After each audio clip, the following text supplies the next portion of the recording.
Hey guys, welcome back. Today we're diving into an absolutely insane One Piece concept. What if Luffy had both the Yami-Yami no Mi and Gomu-Gomu no Mi? This is broken beyond belief. Rubber immunity plus darkness absorption? Luffy could literally absorb any attack while stretching reality itself. The Yami-Yami no Mi can absorb other devil fruits and manipulate gravity. Imagine that combined with Gear 5's reality-bending powers. This fanfic follows Luffy mastering dual fruits from childhood, turning divine lightning into peace songs and purifying corrupted shadows, while the world government realizes he's an existential threat to their power. Smash that like, subscribe, and hit the bell for more epic content. Let's dive into the Dark Rubber King. The storm had been raging for 3 days when 17-year-old Monkey D. Luffy found the second devil fruit. He sat cross-legged on the rocky outcropping behind Fuchsia Village, rain pelting his straw hat as he stared at the peculiar black fruit in his hands. Its surface seemed to absorb the gray morning light, swirling with patterns that hurt to look at directly. Unlike the curly spirals of the Gomu-Gomu no Mi he'd eaten 2 years ago, this fruit's markings moved like living shadows, pulsing with a rhythm that matched his heartbeat. "Gross," Luffy muttered, turning it over in his rubber hands. "Looks even worse than the last one." The memory of that bitter, awful taste still haunted him sometimes. Shanks had laughed until he cried when Luffy discovered he could stretch like rubber, but the red-haired captain's expression had grown serious when explaining what it meant to be a devil fruit user. "The sea will hate you forever, Luffy, that's the price of power." Thunder crashed overhead and Luffy's grip tightened instinctively. The fruit felt warm despite the cold rain, and something about its weight seemed wrong. Not heavy exactly, but dense in a way that made his rubber body feel oddly substantial. "I wonder what this one does," he mused, then immediately bit into it. The taste hit him like a physical blow, not just bitter, but consuming. Where the Gomu-Gomu no Mi had been unpleasant, this was agony. Darkness flooded his mouth, down his throat, spreading through his chest like liquid night. Luffy gasped, and the sound came out as a strangled cry as something fundamental shifted inside him. His rubber body convulsed, stretching and contracting involuntarily as two opposing forces began to war within him. The cheerful elasticity of rubber met something vast and hungry, something that wanted to pull everything into itself. Pain lanced through every nerve, amplified, heightened, as if his body was suddenly more vulnerable to suffering than it had ever been. "Luffy," the voice seemed to come from very far away. Luffy blinked through tears he didn't remember shedding and saw Mayor Whoop Slap running toward him, his usual scowl replaced by genuine concern. "What are you doing out here in this weather, you foolish boy?" The mayor's words faltered as he got closer, his steps slowing. What's wrong with you?" Luffy tried to answer, but speaking felt impossible. The darkness inside him was spreading, seeping into every cell, changing him in ways he couldn't understand. His shadow beneath him seemed darker now, more solid, as if it had gained weight and substance. Luffy's voice came out rougher than usual, carrying an odd resonance. "I'm fine, old man. Just ate something weird." But he wasn't fine. Even as the immediate pain faded, he could feel the two powers settling into an uneasy coexistence within him. The rubber fruit's cheerful energy now shared space with something ancient and patient, something that whispered of gravity and absorption and the vast emptiness between stars. Mayor Whoop Slap frowned, studying Luffy's face. "You look different, older somehow, and what's with your shadow? It's weird," Luffy supplied, glancing down. His shadow did look strange, too dark, too defined, as if it existed independently of the weak sunlight filtering through the storm clouds. "Luffy?" This time the voice belonged to Makino, who came running from the village with her usual warm smile replaced by worry. She carried a large umbrella and a thick towel, and the sight of her familiar kindness made something twist in Luffy's chest. "Everyone's been looking for you. Shanks arrived this morning, and when he heard you were missing in the storm." She stopped mid-sentence, her eyes widening. "Luffy, what happened to you?" Before he could answer, another voice cut through the rain, one that made Luffy's heart skip with excitement despite the strange new heaviness in his chest. "Luffy?" Shanks appeared at the crest of the hill, his red hair whipping in the wind, and his expression. Luffy had never seen Shanks look like that before. The easygoing pirate captain's face was pale with something that might have been fear. "What did you do?" Shanks demanded, closing the distance between them in quick strides. Up close, his conqueror's haki pressed against Luffy like a physical weight, but the darkness inside Luffy seemed to drink it in, neutralizing the overwhelming presence. "I found a fruit," Luffy said simply, holding up the half-eaten remains of the Yami-Yami no Mi. "It was really gross, but I was curious." "No," Shanks' voice was barely a whisper. He snatched the remaining fruit from Luffy's hands, staring at it with horror. "This is impossible. You can't have two devil fruit powers. It should have killed you." "But it didn't," Luffy pointed out reasonably, then demonstrated by stretching his arm out to wave at Makino, who gasped. See, still rubber, but now I'm also. He paused, not quite sure how to describe the new sensation. Heavy, dark, I don't know how to explain it. Shanks ran a hand through his hair, leaving it even more disheveled than the storm had. Luffy, do you understand what you've done? That fruit you just ate, it's called the Yami-Yami no Mi. It's one of the most dangerous devil fruits in existence, and having two powers should be impossible. The human body can't contain two devil fruit souls without. Without what? Luffy asked, genuinely curious. Without dying, Shanks finished quietly. The weight of those words settled over the group like a heavy blanket. Mayor Whoop-Slap muttered something about that damned boy's luck, while Makino moved closer, her maternal instincts overriding her shock. Are you in pain? She asked gently, reaching out to touch Luffy's forehead. Her fingers jerked back immediately. You're so cold and your skin feels different, denser somehow. Luffy considered the question seriously. He was in pain, but it was a strange kind of hurt, not sharp or immediate, but deep and constant, like a weight pressing down on his soul. The darkness fruit seemed to amplify every sensation, making him hyper-aware of things he'd never noticed before. The sound of raindrops hitting stone was almost deafening. The smell of the sea carried notes of salt and seaweed and something else, something vast and patient. A little, he admitted, but it's not too bad, kind of like when you eat too much but in reverse. Like I'm really, really hungry, but for something that isn't food. Shanks closed his eyes, and for a moment he looked older than his years. The Yami-Yami no Mi grants the power of darkness itself. It can absorb anything, light, matter, even other devil fruit abilities. But it comes with a price. Unlike other Logia fruits, it doesn't make you intangible. Instead, it draws in all attacks, all pain, making everything hurt more than it should. That explains why the rain feels like tiny hammers, Luffy mused, tilting his head. But check this out. Without warning, he raised his hand toward a large puddle nearby. Darkness flowed from his palm like liquid shadow, and the water began to spiral inward, drawn by an invisible force until it formed a perfect sphere hovering above his palm. Luffy, stop, Shanks commanded, but his voice carried wonder alongside worry. Luffy closed his fist and the water collapsed, falling harmlessly to the ground. Then he grinned, the same bright, infectious smile that had charmed the red hair pirates years ago, though now it carried hints of something deeper, more complex. Pretty cool, right? I think I can absorb stuff and then let it go. And watch this. He stretched his other arm out like rubber, then used the darkness power to pull himself forward rapidly, creating a slingshot effect that sent him flying through the air before landing gracefully 20 feet away. Shishishi, I bet I could combine them in all sorts of ways. The demonstration left the adults speechless. What Luffy had just done should have been impossible on multiple levels, yet there he stood, grinning in the rain, his shadow writhing independently beneath his feet. Shanks approached slowly as if Luffy might explode at any moment. How do you feel, really feel, not just physically? The Yami-Yami no Mi, it's not just a power, Luffy, it's alive in a way most devil fruits aren't. It has a will, a hunger, can you sense it? Luffy's grin faded slightly as he turned his attention inward. There was something there, a presence that felt ancient and patient and incredibly hungry. It whispered of things beyond his understanding, of gravity wells and event horizons and the space between spaces where light went to die. But beneath that cosmic hunger was something else, something that felt distinctly like him. The rubber fruit's influence perhaps, or maybe just his own stubborn nature refusing to be consumed by anything, even the darkness inside him. Yeah, he said finally, it's there, it wants everything, but so do I kinda. I want to see everything, experience everything, protect everyone I care about. Maybe that's why it didn't kill me. We want the same things, just in different ways. Shanks stared at him for a long moment, then began to laugh, not his usual hearty chuckle, but something that sounded almost hysterical. Only you, Luffy, only you could eat one of the most dangerous devil fruits in existence and decide you're compatible because you're both greedy. He shook his head, droplets flying from his red hair. But this changes everything. If the world government learns about this, what would they do? Makino asked, though her tone suggested she didn't want to know the answer. Hunt him, Shanks said simply. A person with two devil fruit powers, especially those two powers, would be seen as either the ultimate weapon or the ultimate threat. Probably both.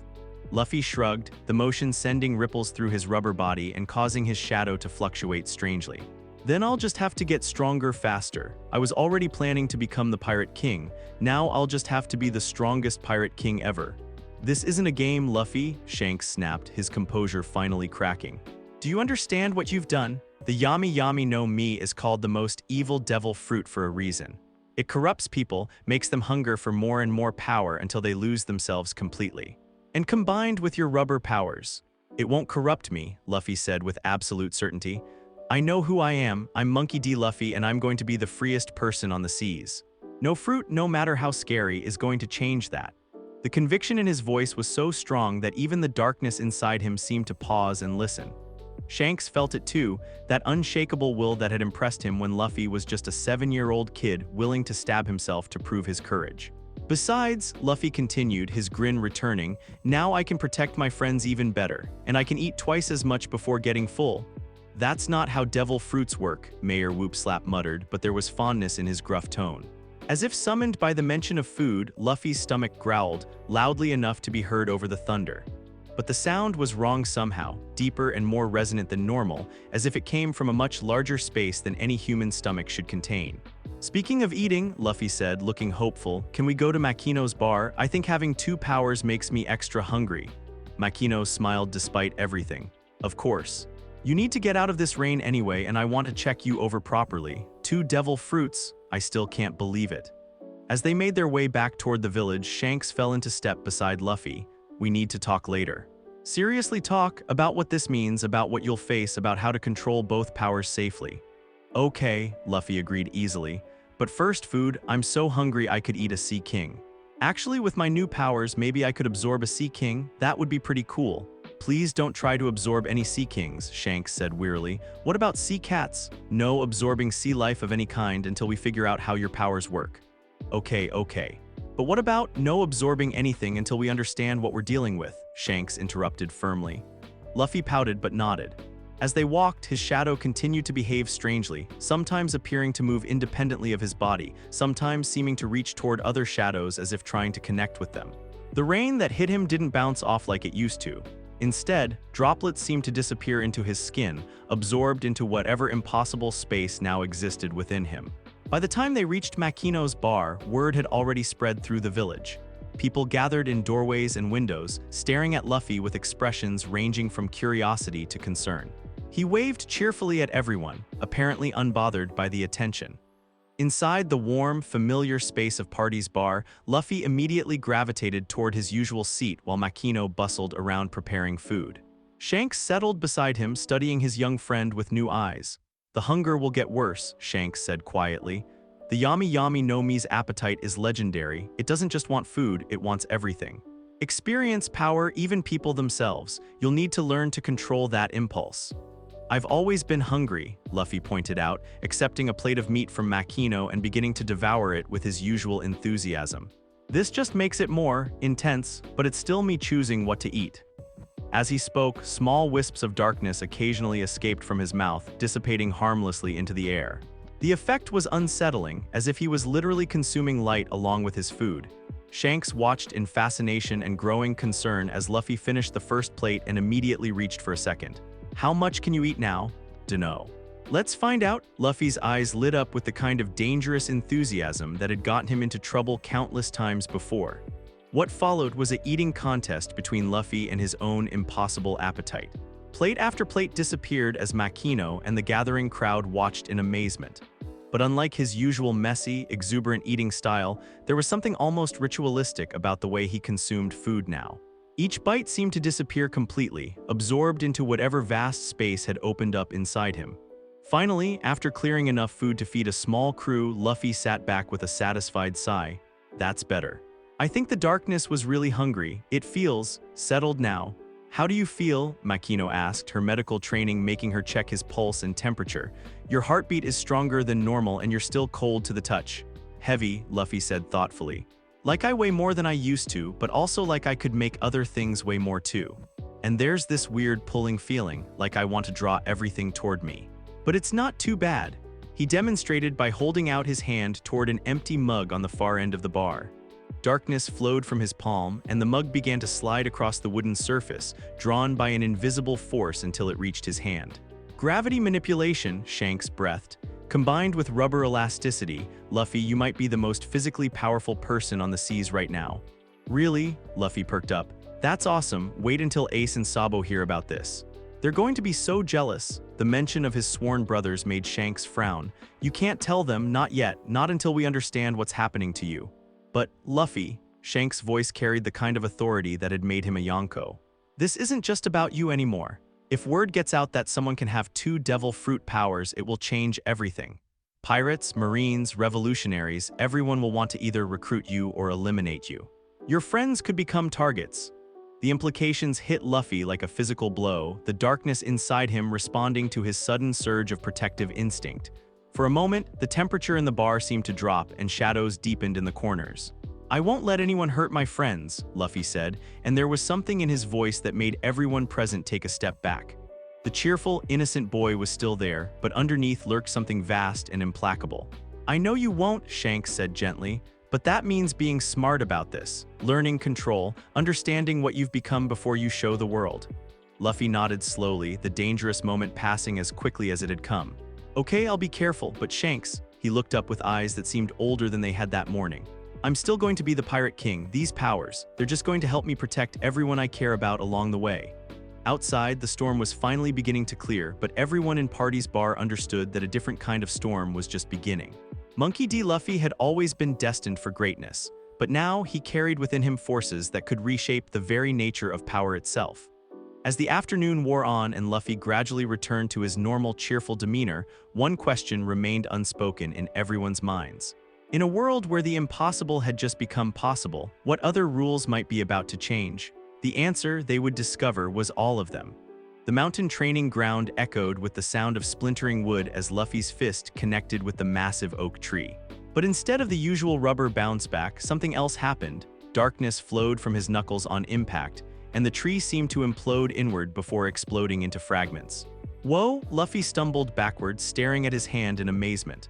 That was way stronger than usual. 3 months had passed since he'd eaten the Yami-Yami no Mi, and every day brought new discoveries about how his dual powers worked together.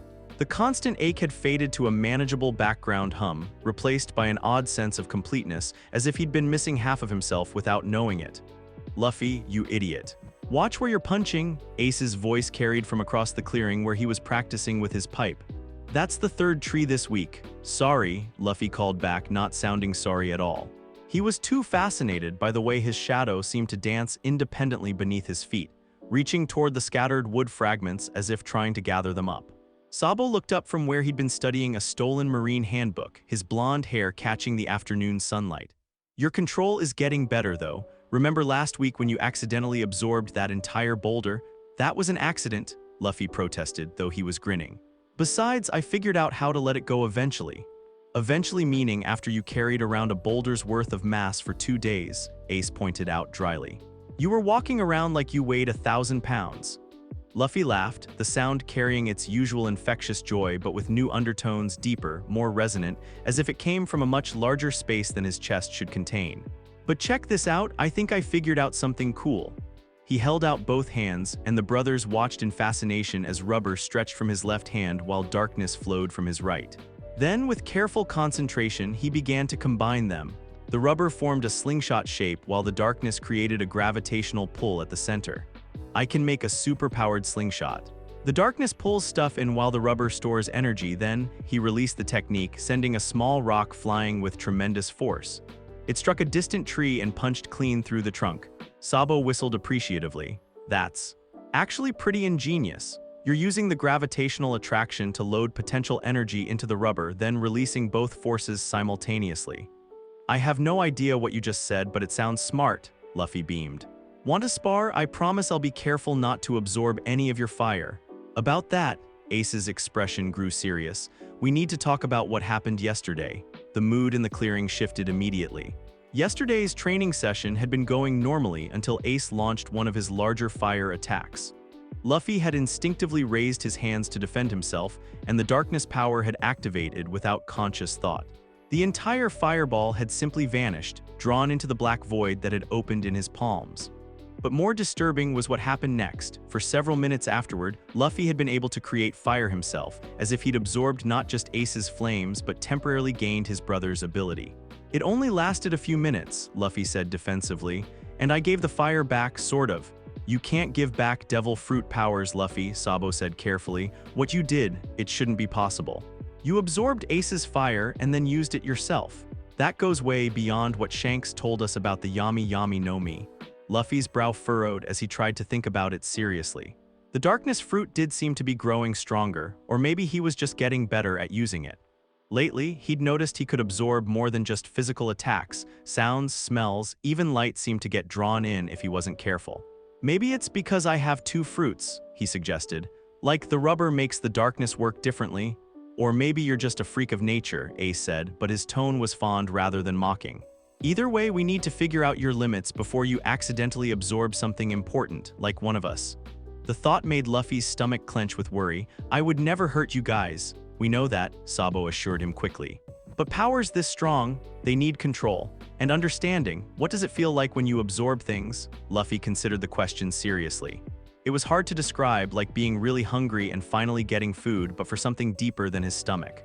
The darkness inside him seemed to have its own appetite, its own desires, and sometimes those desires felt alien, like the darkness is happy, he said finally, but also like it wants more, always more.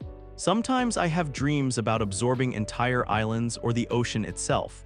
Not nightmares exactly, but big dreams, scary big. The brothers exchanged worried glances.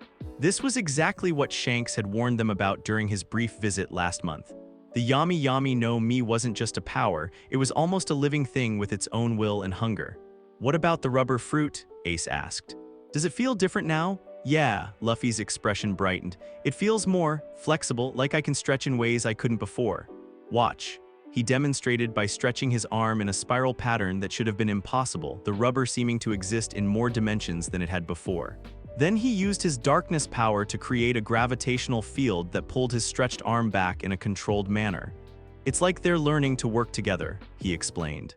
The rubber helps me control the darkness and the darkness makes the rubber stronger. That's not normal fruit evolution, Sabo muttered, making notes in the margin of his stolen book. Devil fruits don't usually develop new properties, they just get stronger through training and awakening. What you're describing sounds like. Like what? Both brothers asked simultaneously. Like symbiosis. Like the two fruits are actually communicating with each other inside your body. Sabo's voice carried a mixture of fascination and concern, which should be impossible since having two fruits should have killed you in the first place. Before anyone could respond, a new voice cut through the afternoon air. Well, look what we have here. The three brothers spun around to find a marine captain standing at the edge of their training ground, flanked by two subordinates. The man was tall and lean, with calculating eyes that seemed to catalog every detail of their makeshift camp. Captain Nezumi, Sabo identified with disgust. What's a corrupt marine doing this far from the coast? Investigating reports of unusual devil fruit activity in the area, Nezumi replied smoothly. Imagine my surprise to find the infamous ASL brothers conducting their own little training session. Luffy stepped protectively in front of his brothers, and his shadow immediately began to writhe and darken. You're not supposed to be here. This is our place, your place, Nezumi laughed. Boy, this entire island belongs to the world government, and speaking of belonging, his eyes fixed on Luffy with predatory intensity. There have been some very interesting reports about you, Monkey D. Luffy, reports that suggest you might be more than just another rubber-powered brat. I don't know what you're talking about, Luffy said, but darkness was already beginning to seep from his skin in response to the threat. Oh, I think you do. Witnesses report seeing impossible gravitational effects, light-absorbing phenomena, and other abilities that don't match the Gomu-Gomu no Mi's known properties. Nezumi gestured to his subordinates. The world government is very interested in anomalies like you. Luffy, Ace whispered urgently, don't let them, but it was too late. One of the marine subordinates had pulled out a strange device that began emitting a high-pitched whine. Suddenly, Luffy doubled over in pain as both of his devil fruit powers began to resonate violently with the machine's frequency. Seastone Resonator, Nezumi explained casually as Luffy writhed in agony. Normally, it just weakens devil fruit users, but for someone with two fruits, he smiled coldly. Well, let's just say the effects are amplified. That's when Ace lost his temper. Flames erupted around him as he launched himself at the Marines, pipe wreathed in fire. Sabo followed a split second later, his own weapon crackling with haki-enhanced strikes, but Nezumi had been expecting resistance. Take the anomaly, he shouted to his men. Leave the other two. The battle that followed was brief but intense. Ace and Sabo fought with desperate fury, but they were outnumbered and the Marines were prepared. Worse, they couldn't fight at full strength while Luffy was incapacitated by the resonator. "Stop," Luffy gasped from the ground, watching his brothers fight for him. "Stop hurting my friends." Something fundamental shifted inside him. The pain from the resonator didn't disappear. Instead, it fed the darkness, making it hungrier and more aggressive than ever before. But rather than consuming Luffy, the darkness began to consume the pain itself. The air around him grew thick and heavy. Shadows deepened to impossible blacks. And then, with a sound like reality tearing, darkness exploded outward from Luffy's body. The Seastone resonator was the first thing to disappear, drawn into the gravitational maelstrom that had replaced the cheerful boy. Then chunks of earth, pieces of equipment, and finally one of the marine subordinates, who screamed as he was pulled into the darkness and vanished completely. "Impossible," Nezumi staggered backward. "Two fruits can't synergize like that. It violates every law of devil fruit physics." But Luffy wasn't listening. He rose to his feet, darkness flowing around him like living liquid, his eyes completely black with swirling depths that seemed to contain distant stars. When he spoke, his voice carried echoes of cosmic void. "You hurt my brothers." "Luffy," Ace's voice cut through the darkness-fueled rage. "That's enough, you got them, they're running." Indeed, Nezumi and his remaining subordinate were fleeing as fast as they could, terror overriding their mission objectives. The corrupt captain was shouting something about reporting the anomaly and immediate extraction, but his words were lost in the sound of his panicked retreat. Slowly, carefully, Luffy pulled the darkness back into himself. The process was harder than it used to be. The power didn't want to be contained anymore. It wanted to keep expanding, keep consuming, keep growing until it had devoured everything in reach. "I'm okay," he said, though his voice still carried strange harmonics. "I'm okay, they're gone." Sabo approached cautiously, studying his youngest brother with new eyes. "Luffy," that marine who got absorbed. "Where is he?" Luffy looked confused, turning his attention inward. "He's still here, but not here. I can feel him in the darkness, but he's not hurt, just somewhere else." "You created a pocket dimension," Sabo breathed. "The darkness fruit doesn't just absorb things, it's storing them in some kind of alternate space. That's why you can absorb so much without gaining mass." "Can you let him out?" Ace asked practically.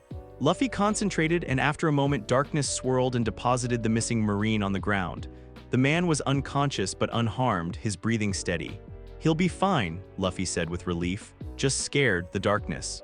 It's not evil exactly, it's just really, really hungry, and it doesn't like seeing my friends get hurt." As if summoned by the commotion, Shanks appeared at the edge of the clearing. The red-haired pirate took one look at the unconscious marine, the destroyed training ground, and his young friend's still swirling shadow before sighing deeply. "I felt your haki from 3 miles away," he said simply. "What happened?" They explained quickly, with Ace and Sabo filling in details while Luffy sat heavily on a fallen log.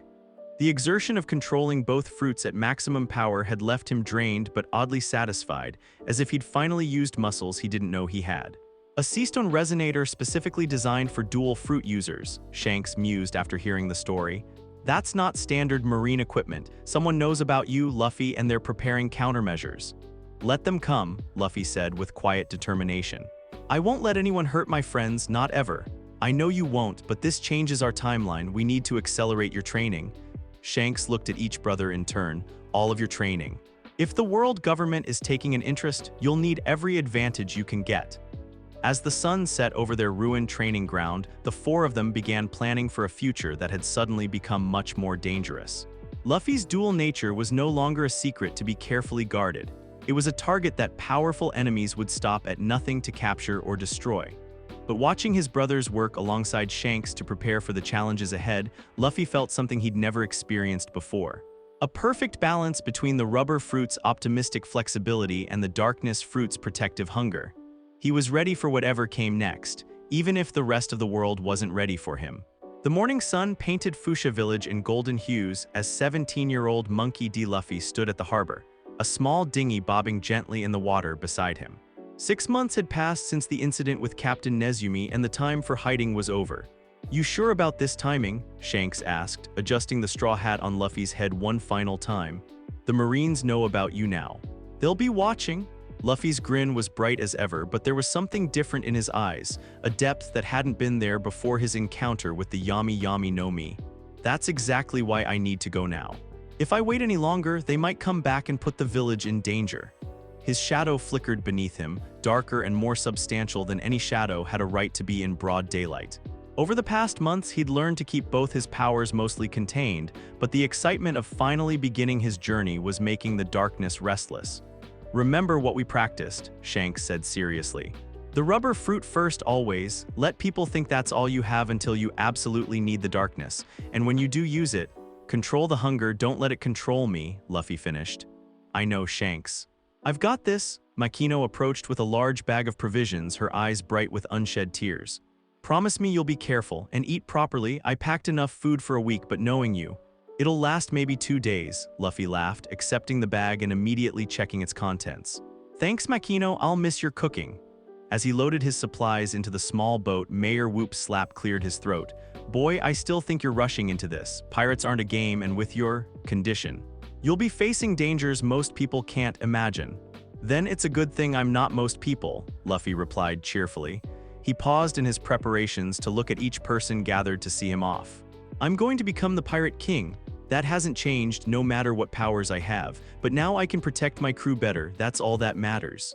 With final hugs and promises to return safely, Luffy pushed off from the dock. The small dinghy cut through the calm waters as he sailed toward his destiny, unaware that his departure was being watched from multiple vantage points. 3 hours out to sea, Luffy encountered his first challenge. The massive cruise ship, Miss Love Duck, bore down on his tiny dinghy, its passengers pointing and laughing at the small boat's occupant. But Luffy barely noticed. He was too busy staring at the enormous pink-haired woman standing on the ship's bow. "I am Alvida, the most beautiful woman on the seas," the woman declared. "And you, little boy, are in my way." Luffy tilted his head, studying her with genuine curiosity. "You're really big. Are you a giant?" The insult sent Alvida into a rage. "How dare you? I'll teach you to respect your betters." She raised her massive spiked club and brought it down toward Luffy's head with bone-crushing force. Without thinking, Luffy raised his hand. Darkness flowed from his palm like liquid shadow, and the club simply disappeared. Not broken, not deflected, absorbed completely into the gravitational field he'd unconsciously created. The silence that followed was deafening. "What?" Alvida stared at her empty hand in disbelief. "Where's my club?" "Oh, sorry about that," Luffy said, realizing what he'd done. With a small gesture, Darkness swirled and deposited the club back into her hands. "I'm still getting used to controlling that. It activates when I feel threatened." "Devil fruit," one of Alvida's crew shouted. "He's got devil fruit powers. 2 of them," another crew member added, having witnessed the absorption technique followed by Luffy's rubber body stretching to maintain balance on his rocking boat. "That's impossible." Alvida's eyes gleamed with sudden interest rather than anger. A pirate with 2 devil fruit powers would be incredibly valuable, either as crew or as something to sell to the highest bidder. "Well, well," she purred. "A little anomaly, how interesting. Boys, bring him aboard, carefully." But Luffy was already moving. He stretched his arm out to grab the ship's railing, then used his darkness power to create a gravitational pull that launched him onto the deck with incredible speed. "I don't really want to fight," he said as he landed among the crew. "I'm looking for a guy named Koby. Heard he might be on this ship. Boss, what do we do?" one of the pirates whispered. "If he really has 2 powers, we capture him," Alvida decided. "Alive, someone that unique will fetch an enormous price from the right buyer." The fight that followed was brief and educational. Luffy quickly discovered that combining his powers in combat created effects he'd never imagined. When pirates attacked with swords, he could stretch like rubber to avoid them while simultaneously using darkness to absorb their weapons. When they tried to overwhelm him with numbers, he created small gravitational fields that pulled them together, then stretched his fists to knock them all down at once. But most importantly, he learned restraint. The darkness inside him whispered constantly about consuming everything, the ship, the crew, the very air they breathed. Instead, Luffy focused on incapacitating rather than destroying, proving to himself that he could use his powers responsibly. "Incredible," a timid voice said from behind a stack of barrels. "I've never seen anyone fight like that." Luffy turned to find a pink-haired boy about his own age, wearing glasses and what looked like a naval cadet's uniform. "You must be Koby. I heard about you from some fishermen. Want to escape? You'd help me." Koby's eyes filled with tears. "But I'm nobody special, just a coward who got kidnapped by pirates." "Everyone's special," Luffy said firmly, offering his hand. "Besides, you want to join the Marines, right? That's a pretty big dream." As Koby took his hand, the boy gasped. "You're so cold, and there's something heavy about your presence. Are you really human?" "Human as they come," Luffy laughed. "Just ate some weird fruit. Come on, let's get out of here before Alvida wakes up." They were halfway to Luffy's dinghy when Alvida stirred, her eyes focusing on the escaping duo. Stop them. That boy is worth a fortune, but it was too late. Luffy had already helped Koby into the small boat and was using his combined powers to propel them away from the ship. Rubber elasticity provided the initial launch while controlled gravitational fields adjusted their trajectory for maximum speed. That was amazing, Koby shouted over the wind. I've read about devil fruit powers, but I've never seen anything like what you did back there. Yeah, it's pretty cool, Luffy agreed. Hey, you know about Marines, right? Is there a base nearby where we can drop you off? Shell's Town, Koby said immediately. It's run by Captain Morgan, but Luffy, he hesitated, studying his rescuer's face. There's something different about you. The way you fought, the way your shadow moves independently. You're not just a rubber man, are you? Luffy's expression grew serious. Can you keep a secret? For the next hour, as they sailed toward Shell's Town, Luffy explained about his dual nature. He told Koby about the pain of eating 2 devil fruits, about learning to balance the rubber's optimism with the darkness's hunger, about the responsibility that came with such unusual power. So the world government knows, Koby asked worriedly, they'll hunt you forever. Probably, Luffy shrugged, but I'm not going to hide. I have dreams to chase and friends to make. If they want to try and stop me, that's their choice. As they approached Shell's Town, both boys could see the massive statue of Captain Morgan dominating the harbor, but more concerning were the marine ships patrolling the waters, too many for a small base like this. That's not normal, Koby muttered. Shell's Town usually only has 1 patrol ship. Luffy's enhanced senses, sharpened by the darkness fruit, picked up something else. There's someone tied up at the base, someone strong. Really strong? Roronoa Zoro, Koby breathed. The pirate hunter, but why would he be tied up at a marine base? They found their answer soon enough. Captain Morgan had captured Zoro not as a criminal, but as a demonstration of power. The pirate hunter was tied to a post in the base's courtyard, apparently as punishment for standing up to Morgan's son. That's not justice, Koby said angrily. That's just abuse of power. Yeah, Luffy agreed, his shadow beginning to writhe with agitation. I don't like bullies. What followed was Luffy's first real test as a pirate captain. Not just his fighting skills, but his leadership, his judgment, and his ability to inspire others to follow him. The confrontation with Captain Morgan showcased everything Luffy had learned about controlling his dual nature. When the corrupt marine attacked with his axe hand, Luffy used rubber flexibility to avoid the strikes while simultaneously employing darkness to absorb the impact energy.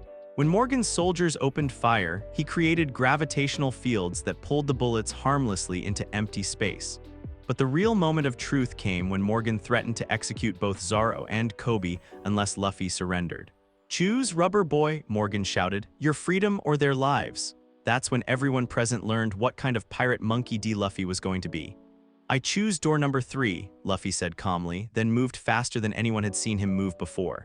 He stretched across the courtyard while simultaneously creating a localized gravitational field that pulled him forward with tremendous speed. The combination allowed him to reach Morgan before the corrupt captain could react, delivering a rubber-enhanced punch powered by darkness-amplified force.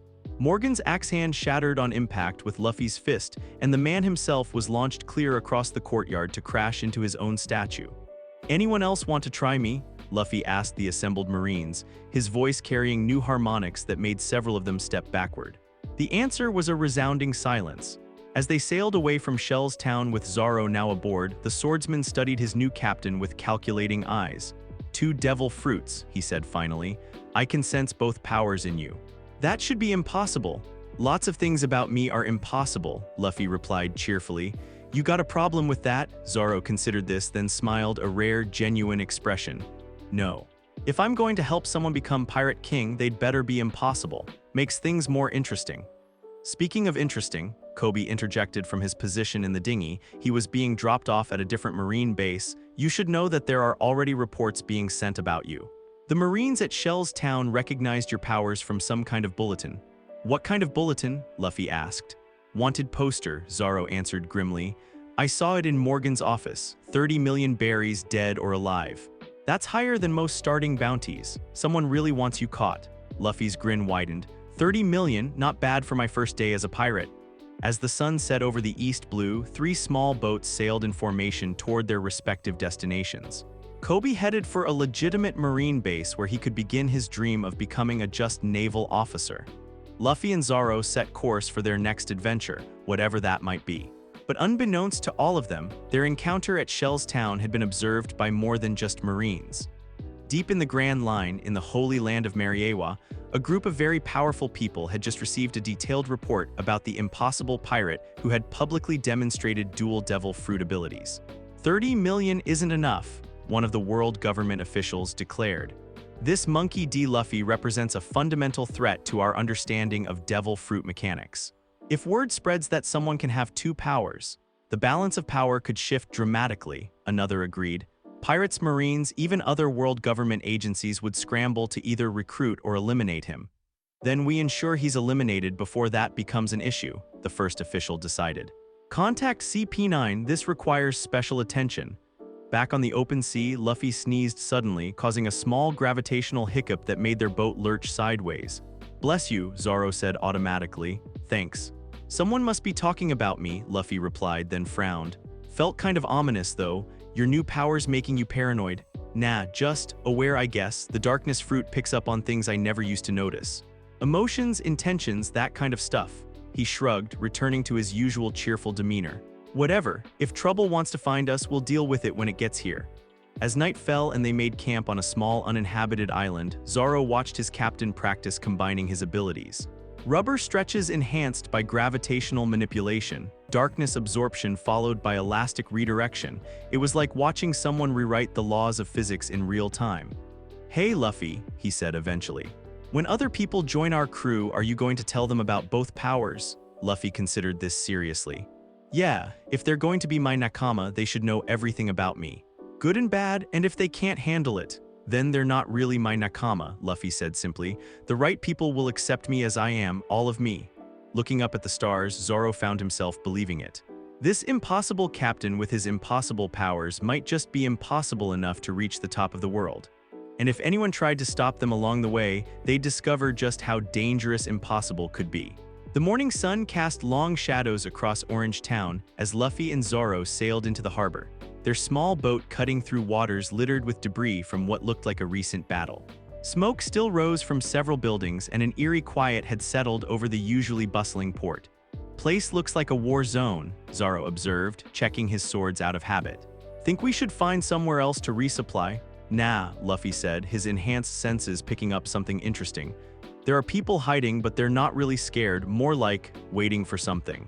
And there's this weird feeling in the air, like static electricity but different. As they docked, Luffy's shadow began behaving strangely again, reaching toward other shadows and seeming to gather information from them. It was a new development in his powers. The darkness could apparently sense things through connected shadows, giving him a form of reconnaissance he was still learning to interpret. Devil fruit user nearby, he murmured to Zoro. Strong one. And his brow furrowed in concentration. Something's not right about their power, it feels broken up, scattered. They'd barely stepped onto the dock when a cannonball came flying directly at Luffy's head.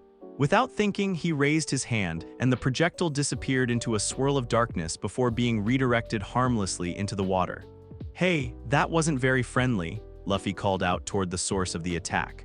Flashy entrance, a voice boomed from the town square. Someone who can deflect my special cannonball must be worth my attention. What emerged from behind a partially destroyed building was one of the most unusual people Luffy had ever seen, a man with a red clown nose wearing a captain's coat, but his body appeared to be floating in separate pieces. His hands hovered independently of his arms, his torso spun freely from his legs, and his head bobbed at an impossible angle. I am the great Captain Buggy, the floating head announced. And you've just made the mistake of interfering with my raid on Orange Town. Chop chop fruit, Zoro identified quietly. He can separate his body parts and control them independently. Tricky opponent, but Luffy was staring at Buggy with fascination rather than concern.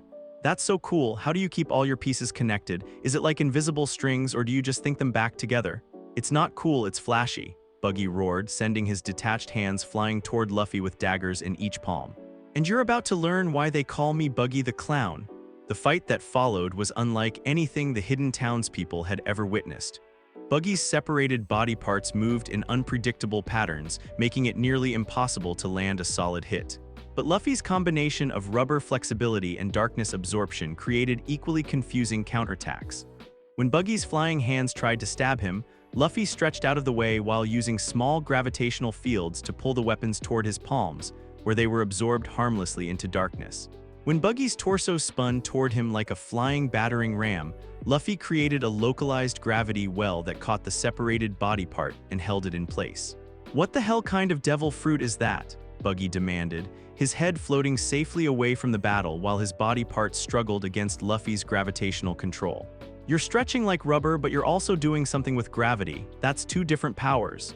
"Yeah, it's pretty neat," Luffy agreed, then demonstrated by stretching his arm while simultaneously using darkness to pull Buggy's scattered pieces toward his fist. The resulting punch sent all of Buggy's body parts flying in different directions. That's when things got interesting. As Buggy desperately tried to reassemble himself, one of his hands landed near a young orange-haired woman who had been hiding behind an overturned cart. She immediately grabbed the detached appendage and held a knife to its wrist. "Stop fighting or I'll stab your hand," she threatened. "Nami, don't," called a man from a nearby building. "He'll kill everyone in town if you interfere." But Luffy had already noticed something important. "Hey, you're really good at staying hidden," he called to the woman, "and you've been watching this whole fight. You're not just a random townsperson, are you?" Nami's eyes widened as she realized she'd been spotted despite her careful concealment. I'm just trying to protect the town." "No, you're not," Luffy said with certainty, his darkness-enhanced senses reading the truth in her emotional state. "You're after something specific, something valuable." Before Nami could respond, Buggy's rage reached new heights. Nobody threatens Captain Buggy. Muggy Ball, the special cannonball that flew toward the group, was unlike anything they'd faced before. Luffy could sense the explosive power packed into the projectile, enough to level half the town square. Without hesitation, he stretched himself wide to intercept the cannonball while simultaneously opening a massive gravitational void in his chest. The muggy ball disappeared completely into the darkness, and for a moment everyone held their breath. "Where did it go?" Buggy demanded. "My special ammunition doesn't just disappear." "Somewhere safe," Luffy replied, though he could feel the absorbed explosive sitting heavily in whatever dimensional space the darkness fruit maintained. "But that was really dangerous. You could have hurt innocent people." "I don't care about innocent people," Buggy snarled. "I'm a pirate. I take what I want and destroy what I don't need." That's when Luffy's expression changed completely. The cheerful, curious look vanished, replaced by something cold and implacable. His shadow began to expand outward, growing darker and more substantial with each passing second. "I really don't like bullies," he said quietly, and his voice carried harmonics that made windows rattle. What happened next would be talked about in Orange Town for years to come. Darkness exploded outward from Luffy in controlled waves, each pulse creating gravitational fields that pulled Buggy's scattered body parts inexorably toward him. But instead of absorbing them, Luffy did something far more creative. He used his rubber powers to stretch himself into a complex net-like formation while employing precise gravitational control to trap each piece of Buggy's body in separate pockets of space. "Let me go," Buggy screamed as he found himself completely immobilized, his body parts held in a three-dimensional prison of rubber and gravity. "This is impossible. You can't use two devil fruit powers." "I keep hearing that," Luffy replied conversationally, then turned to address the townspeople who were beginning to emerge from hiding. "Is everyone okay? Did this clown hurt anyone?" An elderly man who appeared to be the mayor stepped forward cautiously. "No one was seriously injured thanks to you, but who are you? That display of power?" "I'm Monkey D. Luffy, and I'm going to be the Pirate King," Luffy announced cheerfully, his shadow returning to normal proportions. "This is my first mate, Roronoa Zara. We're just passing through, but we don't like seeing innocent people get bullied." "Pirate King," Nami stepped out from behind her cart, Buggy's hand still held hostage. "But you just saved a town from pirates. That's not very pirate-like behavior." "Says who?" Luffy asked. "I'll be the kind of Pirate King I want to be, and I want to be the kind who protects people." As they spoke, Zoro had been examining the destruction around the town square. "Luffy, this isn't random vandalism. Look at the pattern of destruction." Buggy was searching for something specific. "The treasure map," the mayor said suddenly. "He was after a map to Captain John's treasure. But we convinced him we didn't have it." "Because I already stole it," Nami admitted quietly. Everyone turned to stare at her and she flushed red. "I'm a thief, okay? I specialize in stealing from pirates. I've been tracking Buggy for weeks, waiting for the right moment to grab his map." Luffy studied her with his enhanced perception, reading the complex mix of emotions surrounding her admission. Fear, determination, desperation, and underneath it all, a fierce protective instinct that reminded him of his own feelings about his brothers. "Why do you need treasure so badly?" he asked gently. Nami's composure cracked slightly. That's not your business." Maybe not, Luffy agreed. But you're really good at what you do and you care about protecting people even when it puts you in danger. Want to join my crew? The offer hung in the air like a physical thing. Nami stared at him in shock while Zoro raised an eyebrow and even the immobilized Buggy stopped struggling to listen. You want a thief in your crew? Nami asked incredulously. I want a navigator, Luffy corrected. You've been tracking pirates across the East Blue, which means you know these waters better than anyone. Plus, you've got good instincts and you're brave enough to threaten a devil fruit user to protect strangers. I'm not brave, Nami protested. I'm practical and greedy. And I have my own goals that don't include becoming a pirate. That's okay, Luffy said with his characteristic grin. You can be whatever you want to be, but if you ever need help with those goals or if you just want to sail with friends who won't judge you for your past, we'll be here. Before Nami could respond, Buggy chose that moment to reveal his trump card. Buggy Ball Barrage, he screamed, and suddenly dozens of hidden cannons around the town square began firing special ammunition toward the group. Without thinking, Luffy expanded his gravitational absorption field to its maximum range, pulling in cannonball after cannonball. But the sheer volume of explosive material was more than he'd ever absorbed before, and he could feel the darkness inside him growing excited by the feast of destructive energy. Luffy, Zoro called out in warning as his captain's shadow began writhing with barely contained power. Don't absorb too much at once, but it was too late. The accumulated explosive force was interacting with both of Luffy's devil fruit powers in ways he'd never experienced. The rubber fruit's elasticity was being enhanced by the absorbed energy, while the darkness fruit's gravitational control was being amplified by the sheer quantity of matter consumed. When Luffy finally released the stored energy, it came out as a perfectly controlled explosion of rubber and gravity that sent Buggy's scattered pieces flying in precise directions, each one landing in a different part of the East Blue. The silence that followed was absolute. Did you just, Nami started then stopped, unable to finish the sentence. Scatter him across multiple islands, Zoro completed. Yeah, that's what it looked like. He'll be fine, Luffy said, though he looked a bit surprised by his own power. Chop Chop fruit users can survive being separated as long as their pieces aren't actually damaged. But it'll take him a while to find all his parts. The mayor approached cautiously. Young man, what you just did, that level of power, are you sure you're not a marine admiral in disguise? Nope, just a really determined pirate, Luffy replied. Hey Nami, you never answered my question about joining the crew. Nami looked around at the saved town, at the scattered remains of Buggy's forces, at Luffy's expectant face and Zoro's patient expression. Something was happening inside her chest, a feeling she hadn't allowed herself in years. Hope. I can't, she said finally. I have something I need to do first, something important. But she hesitated, then pulled out a piece of paper and quickly sketched a map. If you're really going to sail the Grand Line, you'll need to know about the weather patterns in this part of the East Blue. Consider it payment for saving the town. Luffy accepted the map with delight. Thanks, this is really detailed. You're amazing at this. It's just basic navigation, Nami said, but she was blushing again. As they prepared to leave Orange Town, the mayor pressed a bag of supplies into their hands. Please take this, it's the least we can do.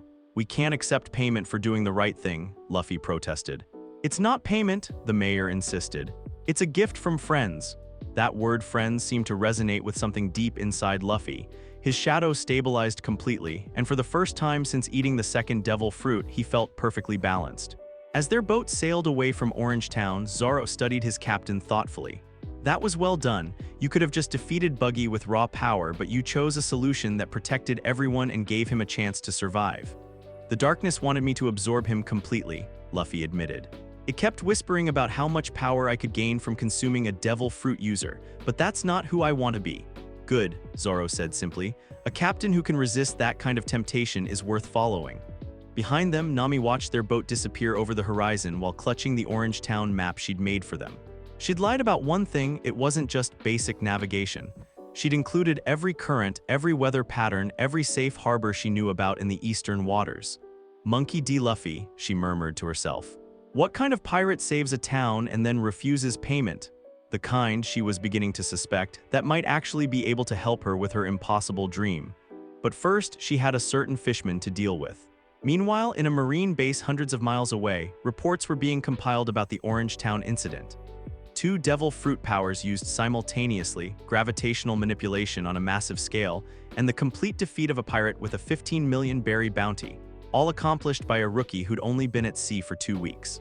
His bounty needs to be increased, the base commander declared. 50 million minimum. Sir, are we sure about that? He did save a civilian town. He's a pirate with impossible powers who's making other pirates look weak by comparison. That makes him dangerous to the established order, regardless of his apparent morality.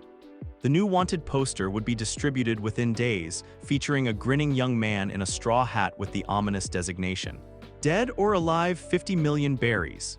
But for now, Luffy sailed on toward his next adventure, blissfully unaware that his demonstration of power in Orange Town had just made him one of the most wanted men in the East Blue. Some things he would learn were more dangerous than being weak. Being impossibly strong in a world that feared the impossible was one of them. The floating restaurant Baratie gleamed like a jewel on the calm waters of the East Blue, its distinctive fish-shaped design cutting an impressive silhouette against the afternoon sky. Luffy pressed his face against the side of their small boat, his eyes practically sparkling with excitement. "Food," he declared with the enthusiasm of someone who hadn't eaten in hours rather than the 20 minutes since his last snack.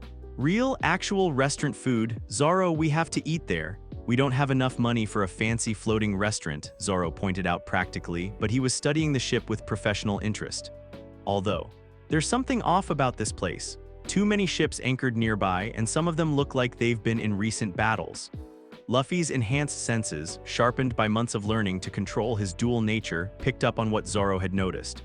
The smell of gunpowder lingered in the air, and his darkness-enhanced perception could detect the emotional residue of recent violence, fear, anger, desperation. "Someone's in trouble," he said, his playful expression growing serious. "We should check it out." As they approached the restaurant, the sounds of conflict became unmistakable. Shouting, the crash of breaking dishes, and underneath it all, a rhythmic thumping that sounded like someone systematically destroying the establishment from the inside. "Looks like we picked an interesting time to visit," Zoro observed, hand instinctively moving to his swords. They managed to dock just as a well-dressed man with a curled mustache came flying out of the restaurant's main entrance, crashing into the water with a tremendous splash. A moment later, a blonde man in a black suit emerged, brushing imaginary dust off his clothes. "And stay out," the blonde called after the sputtering figure in the water. "Baratie doesn't serve pigs who waste food." "Sanji," an older man's voice roared from inside the restaurant. "Get back in here, we've got customers waiting." Yeah, old man," the blonde Sanji muttered, then noticed Luffy and Zoro. His entire demeanor changed instantly, especially when his eyes fell on. Well, there were no women present, so he remained merely polite rather than love-struck. "Welcome to Baratie, the fighting restaurant of the East Blue," he said with a slight bow. "I'm Sanji, sous chef. How can we serve you gentlemen today?" "Food," Luffy announced immediately. "Lots of food, all the food you have. We don't have much money," Zoro added more practically. Sanji studied them both, Luffy's obvious hunger and enthusiasm, Zoro's worn but well-maintained swords. "Pirates? Yep," Luffy confirmed cheerfully. "I'm Monkey D. Luffy, and I'm going to be the Pirate King. This is Zoro, my first mate." Something flickered in Sanji's expression, recognition, perhaps, or concern. "Monkey D. Luffy, I've heard that name recently. Aren't you the rookie with the unusual bounty?" Before Luffy could answer, the distinctive whistle of incoming cannon fire split the air. Multiple projectiles arced toward the restaurant from a massive galleon that had apparently been lurking just out of sight. Without thinking, Luffy raised both hands. Darkness flowed from his palms like liquid shadow while his body stretched to cover a wider area. The cannonballs simply vanished into the gravitational voids he created, absorbed completely. The silence that followed was broken only by the gentle lapping of waves against the restaurant's hull. "Two devil fruits," Sanji breathed, his cigarette nearly falling from his lips. "The reports were true." "Reports?" Zoro asked sharply. "Your captain here has been making quite a name for himself. 50 million berry bounty after only 3 weeks at sea, rumors of impossible powers." Sanji's eyes never left Luffy. "The Marines have been warning every establishment in the East Blue to be on the lookout for the anomalous pirate." "I'm not anomalous," Luffy protested. "I'm just me, a you that can apparently absorb cannon fire," Sanji pointed out. "Speaking of which, we should probably deal with whoever's shooting at my restaurant." The galleon was flying the flag of the Krieg pirates, a skull with an hourglass background that was notorious throughout the East Blue. As they watched, the massive ship's crew began preparing for another barrage. Don Krieg, Sanji identified grimly, the most dangerous pirate fleet in these waters. "They've got firepower that could level a small island." "Then why are they attacking a restaurant?" Luffy asked. Because they're starving, a new voice answered. An old man with a braided mustache and a chef's hat emerged from the restaurant, his expression grim. I'm Zeph, head chef of Baratie. Krieg's fleet got decimated on the Grand Line. They limped back here desperate for food and supplies. So give them food, Luffy said simply. Both chefs stared at him. They're pirates, Zeph said. Violent, dangerous pirates who will probably destroy this place once they're fed. Maybe, Luffy agreed, but people shouldn't starve even if they're bad people. Besides, his shadow began to writhe slightly, responding to his emotional state. If they try anything after you feed them, I'll stop them. The confidence in his voice was absolute, and something about it made both experienced fighters pause. This wasn't teenage bravado, this was the certainty of someone who knew exactly what they were capable of. Interesting philosophy for a pirate, Sanji murmured. I told you I'm going to be a different kind of pirate king, Luffy replied. Their conversation was interrupted by another voice calling from the Krieg ship. I am Don Krieg, admiral of the greatest pirate fleet in the East Blue. Surrender your food stores or be destroyed. Greatest fleet? Zoro scoffed. Looks like one beaten-up ship to me. That's because the rest got destroyed, a new voice said from the water. Everyone turned to see a small coffin-shaped boat approaching, paddled by a single figure in a black coat and feathered hat. Luffy's enhanced senses immediately identified the newcomer as something extraordinary. The man's presence felt sharp and controlled, like a perfectly balanced blade, and there was an aura of absolute confidence around him that reminded Luffy of Shanks. Hawkeye Mihawk, Zeph breathed. What's the world's greatest swordsman doing here? Finishing what I started, Mihawk replied calmly, his golden eyes scanning the assembled group before settling on Zoro.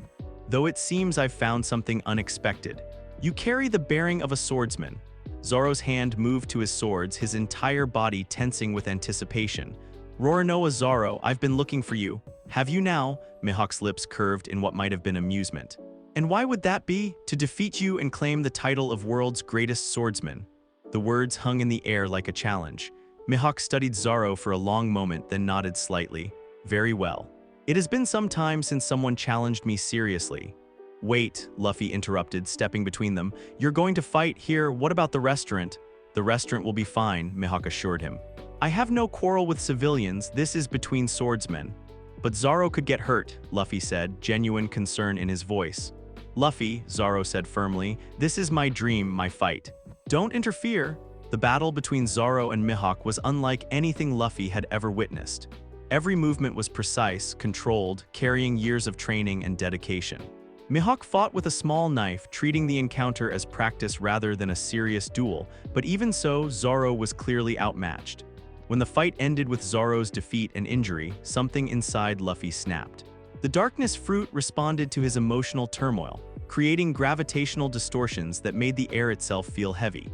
His shadow expanded outward, growing darker and more substantial, while his rubber body began to stretch and contract involuntarily. You hurt my friend, he said quietly, his voice carrying harmonics that made everyone present feel a chill of fear. Mihawk, who had been preparing to leave, paused and turned to study Luffy with new interest. And you are? Monkey D. Luffy, he replied, darkness still swirling around him, and Zoro is my first mate.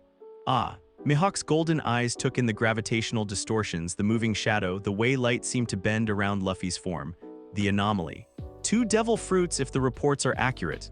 Yeah, and right now they both want to hurt you for what you did to my friend.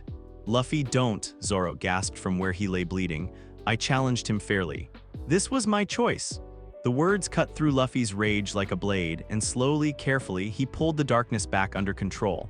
The gravitational effects faded, his shadow returned to normal proportions, and the dangerous moment passed.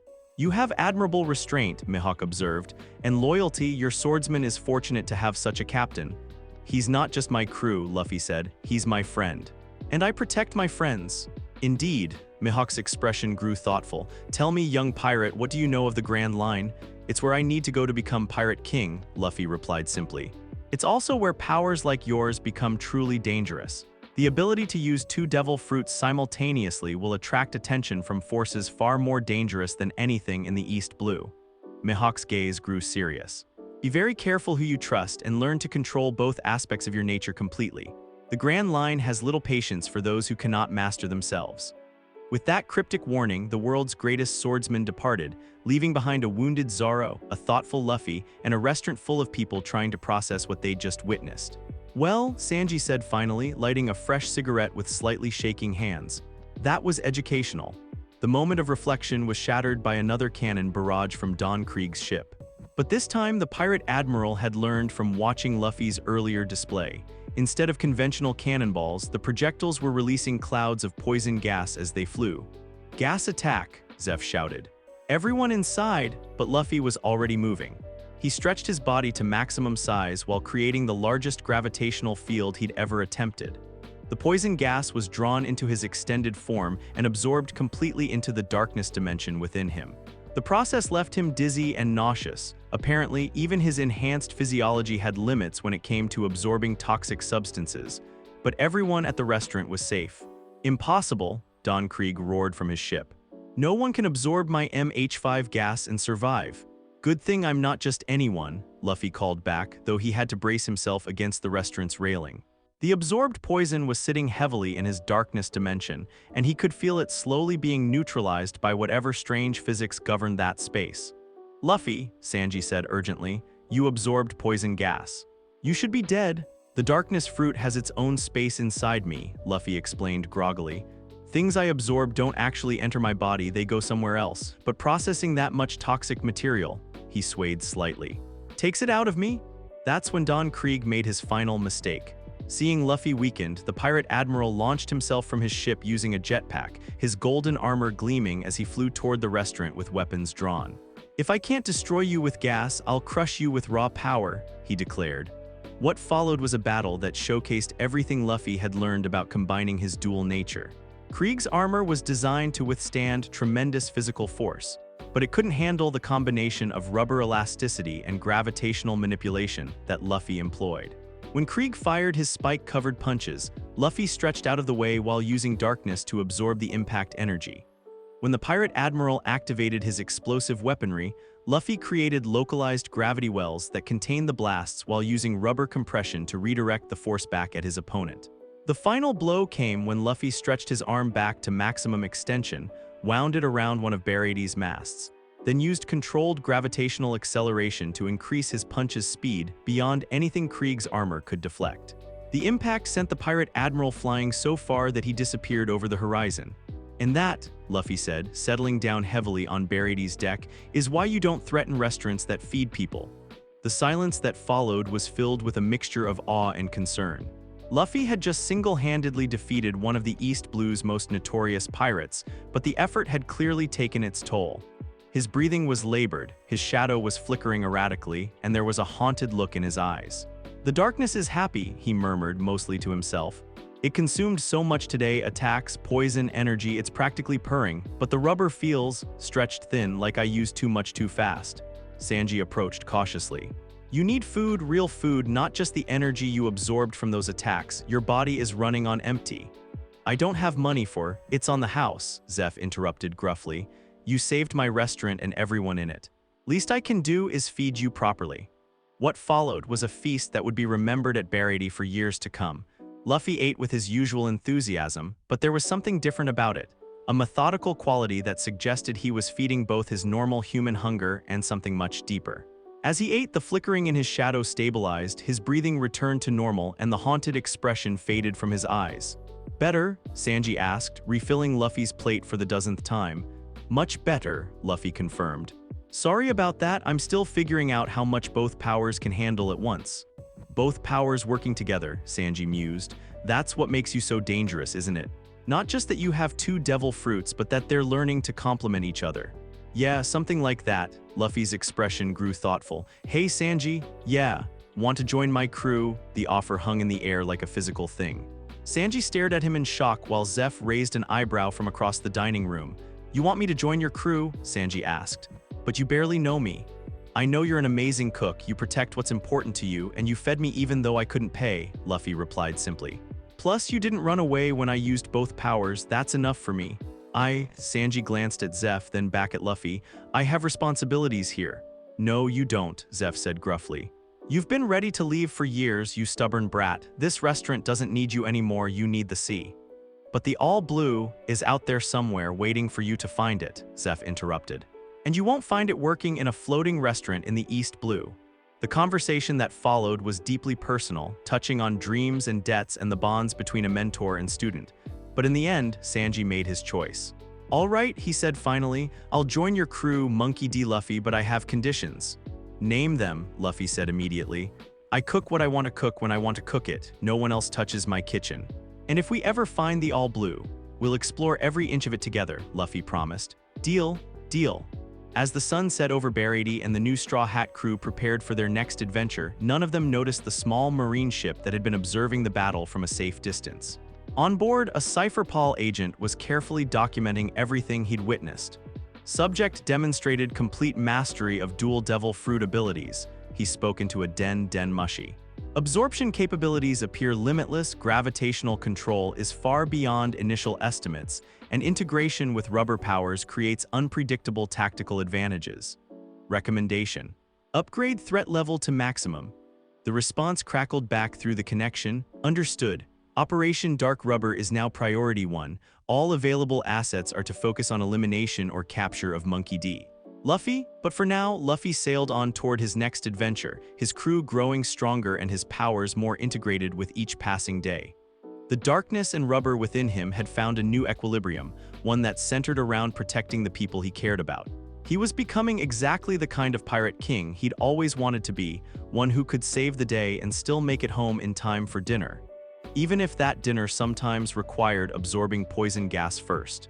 The journey to Kokasi village began under clear skies, but by the time they reached the outskirts of Nami's home waters, storm clouds had gathered both literally and figuratively. Their new navigator sat rigidly at the bow of their upgraded ship, a gift from the grateful Baratie crew, her knuckles white as she gripped a piece of paper that had been waiting for them at the last port. 100 million berries, she read aloud for the third time, her voice hollow. Due in 3 days or Kokasi village will be destroyed. Luffy's shadow writhed beneath him in response to his emotional state growing darker and more substantial as his anger built.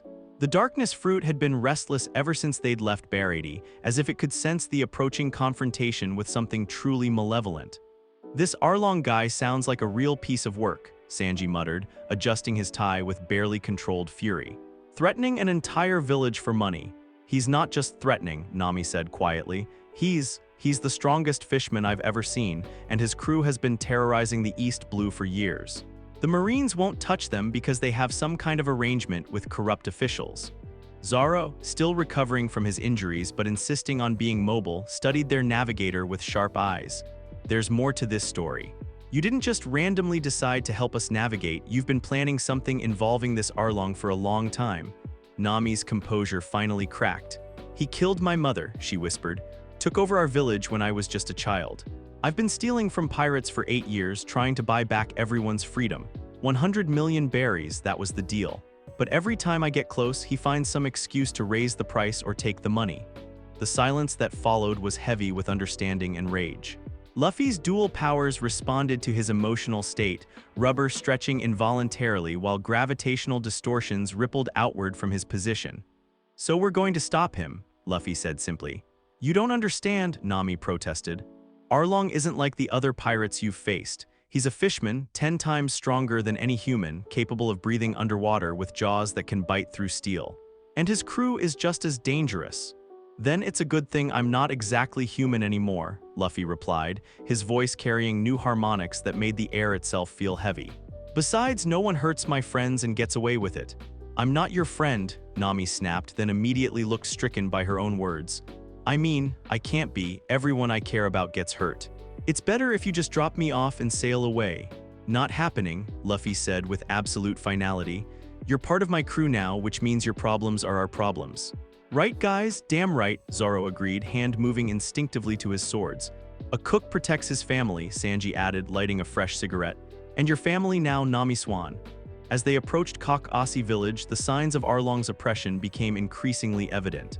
Damaged buildings that had been hastily repaired, people who moved with the careful wariness of those accustomed to sudden violence, and an overall atmosphere of fear that made Luffy's enhanced senses recoil. "This place feels wrong," he murmured, his darkness-enhanced perception picking up the emotional residue of years of suffering. Like hope has been systematically crushed." They docked at a small pier on the outskirts of the village, where they were met by a man with a pinwheel hat and a resigned expression that spoke of years of failed resistance. "Nami," he said softly, "you shouldn't have come back. Arlong knows about your pirate friends. He's angry." "Genzo," Nami's voice was barely a whisper. "How bad is it?" "Bad. He's given the village until sunset today. If you don't hand over the 100 million berries." Genzo's voice trailed off, but the implication was clear. "Then we'd better go have a talk with this Arlong," Luffy said, standing up from the boat with determination written across his features. "You can't," Nami grabbed his arm and immediately gasped. Even through his rubber skin, she could feel the strange dual nature of his power, the warmth and flexibility of rubber overlaid with something cold and vast and hungry. "You have no idea what you're walking into." "Sure I do," Luffy replied cheerfully. "I'm walking into a fight with someone who's been hurting my friends, and I really don't like bullies." The walk to Arlong Park was an education in systematic oppression. Every person they passed bore the marks of years under Arlong's rule, the careful deference, the fearful glances, the way conversations stopped whenever strangers appeared. But Luffy also noticed something else with his enhanced senses. Underneath the fear was a spark of something that Arlong hadn't managed to completely extinguish. Hope, small and carefully hidden but still there. "These people are stronger than they know," he said quietly to his crew. "They've survived 8 years of this. That takes incredible courage."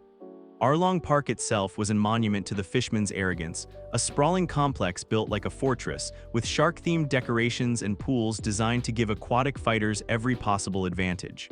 As they approached the main gate, the sound of splashing and cruel laughter drifted from within. "Shahahaha, look what the tide washed in." The voice that greeted them was harsh and predatory, filled with the confidence of someone accustomed to absolute dominance. Arlong emerged from the main building like a nightmare-given form. Nearly 8 feet tall, with gray-blue skin, a mouth full of serrated teeth that seemed to regenerate as they watched, and eyes that held no warmth or mercy.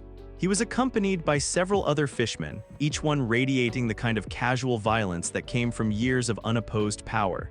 "Nami," Arlong continued, his tone shifting to mock gentleness. "My dear cartographer, I hear you've been making new friends." "The deal was 100 million berries for the village's freedom," Nami said, stepping forward despite her obvious terror. "I have the money." "Oh, but there's been a change in terms," Arlong said with false regret.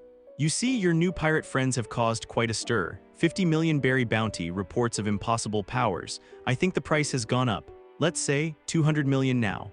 The silence that followed was broken by a sound that made everyone present take a step backward, Luffy laughing.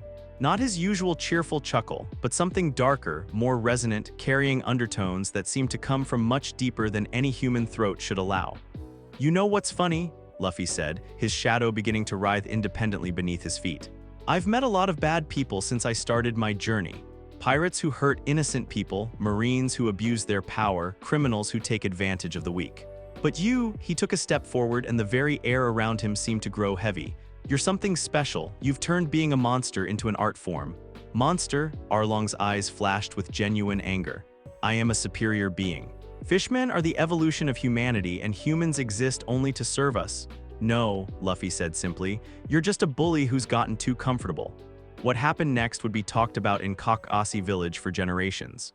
Arlong lunged forward with the speed and power that had made him legendary, his jaws opening to reveal rows of regenerating teeth capable of biting through steel. But instead of dodging or blocking, Luffy did something unexpected. He stretched to meet the attack head-on while simultaneously creating a localized gravitational field around Arlong's head. The result was that Arlong's own tremendous forward momentum was redirected and amplified by Luffy's darkness power, turning the fishman's attack against himself.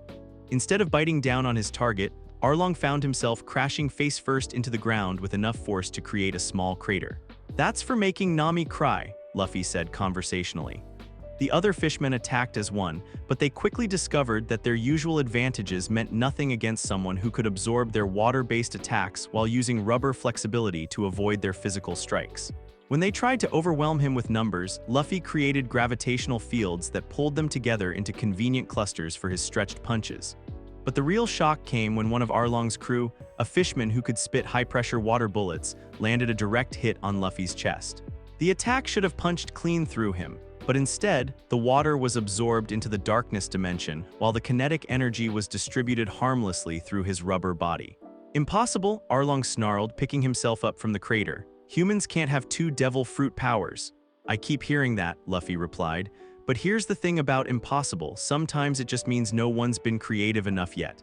The battle that followed was unlike anything the East Blue had ever seen. Arlong possessed strength that could shatter stone and speed that made him nearly invisible underwater. But Luffy's combination of rubber elasticity and gravitational manipulation created a fighting style that defied every conventional tactic. When Arlong tried to use the pools scattered around the park to gain aquatic advantage, Luffy simply absorbed the water itself, leaving the fishmen flopping on dry ground.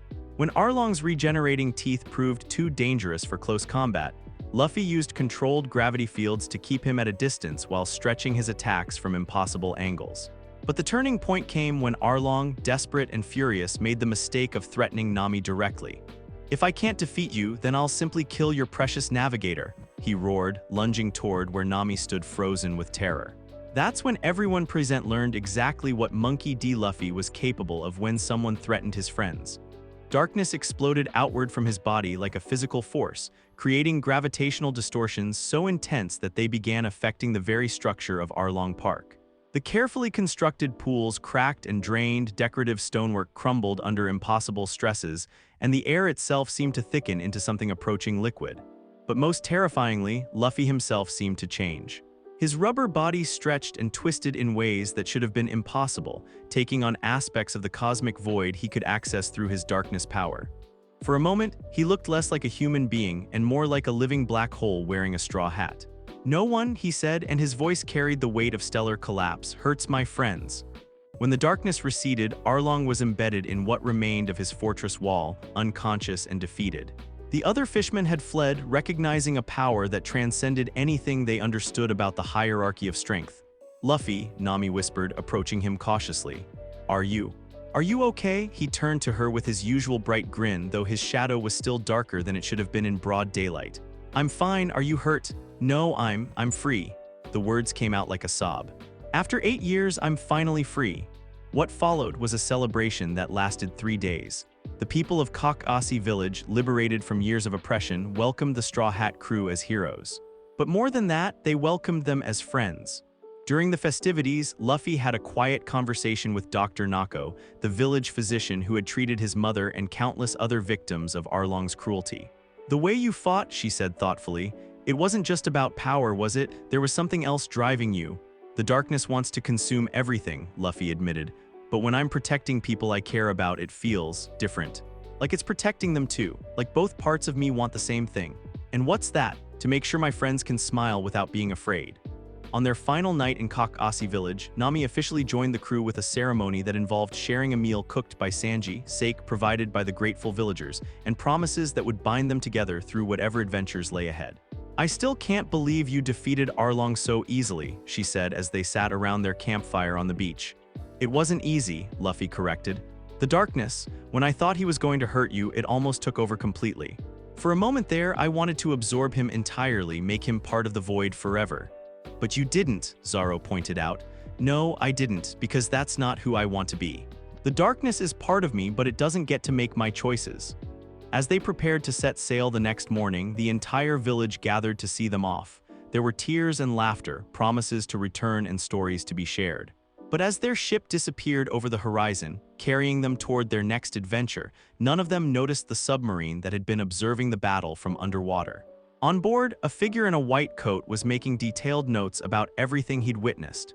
Subject demonstrates complete integration of dual devil fruit abilities. He spoke into a specialized Den Mushi designed for underwater communication. Power levels exceed all previous estimates. Emotional triggers appear to amplify both fruits simultaneously. Recommendation: do not engage unless absolutely necessary. The response came back immediately: understood. Continue observation.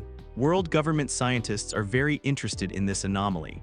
But for now, Luffy sailed on with his growing crew, his heart full of joy at having helped his friends and his powers more balanced than ever before. The darkness and rubber within him had found a new harmony, one centered around the simple truth that strength meant nothing unless it was used to protect the people you loved. He was one step closer to becoming the pirate king he'd always dreamed of being, not just the strongest person on the seas, but the kind of person who could change the world for the better. even if the world was starting to take serious notice of just how dangerous such a person could be. The sea breeze carried the scent of history as Logtown's harbor came into view, its weathered buildings and cobblestone streets speaking of centuries of maritime tradition. Luffy stood at the bow of their ship, his straw hat casting a shadow that seemed deeper and more substantial than it should have been in the morning light. "The town of beginnings and endings," Nami said softly, consulting her charts. "Where Gold Roger was born and executed, every pirate heading to the Grand Line stops here. Which means the Marines will be watching for us," Zoro added, checking his swords out of habit. His recovery from the Mihawk encounter was nearly complete, but he'd grown more cautious about potential ambushes. "Let them watch," Luffy said with his characteristic grin, though his enhanced senses were already picking up something unusual about the port town. The emotional residue here was different from other places they'd visited. Layer upon layer of dreams and despairs, hopes and fears, all concentrated around the execution platform that dominated the town square. "We need supplies anyway," Sanji pointed out practically. "Can't sail the Grand Line on empty stomachs." As they docked, the crew split up to handle various errands. But their separation didn't go unnoticed by the figure watching from a nearby rooftop. A tall, white-haired Marine smoking 2 cigars at once, his intense gaze fixed on the straw-hatted captain who had been making waves throughout the East Blue. Captain Smoker had been stationed in Logtown specifically because of its strategic importance, but in recent weeks his assignment had taken on a more focused purpose. The reports coming in about Monkey D. Luffy were unlike anything he'd encountered in his career. Dual devil fruit abilities, impossible power combinations, and a bounty that had jumped from 0 to 50 million berries in less than a month. Tashigi, he called to his subordinate, a sword-wielding Marine who bore an uncanny resemblance to a certain pirate hunter's deceased friend. "The anomaly has arrived. Alert all units but maintain distance for now. I want to observe him before we act." "Yes, sir," Tashigi replied, adjusting her glasses. "The intelligence reports suggest he's extremely dangerous when provoked. Should we evacuate civilians? Not yet.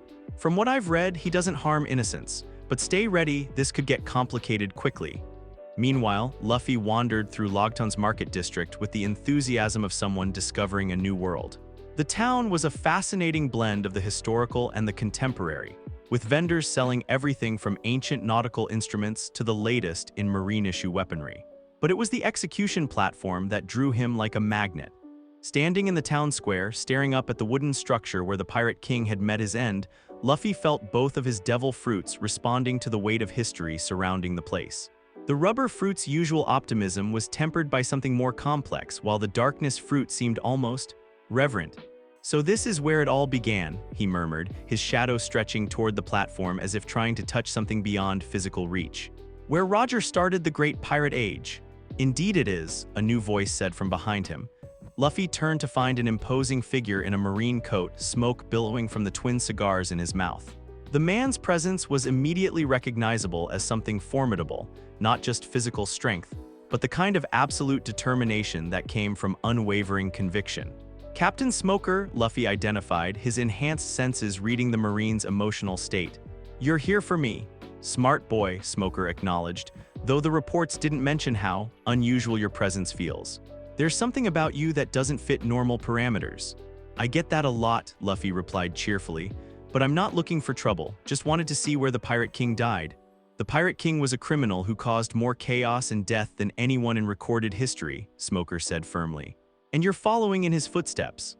"Am I?" Luffy's expression grew thoughtful. "Because from what I've heard, Roger inspired people to chase their dreams. That doesn't sound like such a bad thing." Before Smoker could respond, the conversation was interrupted by a commotion from across the square.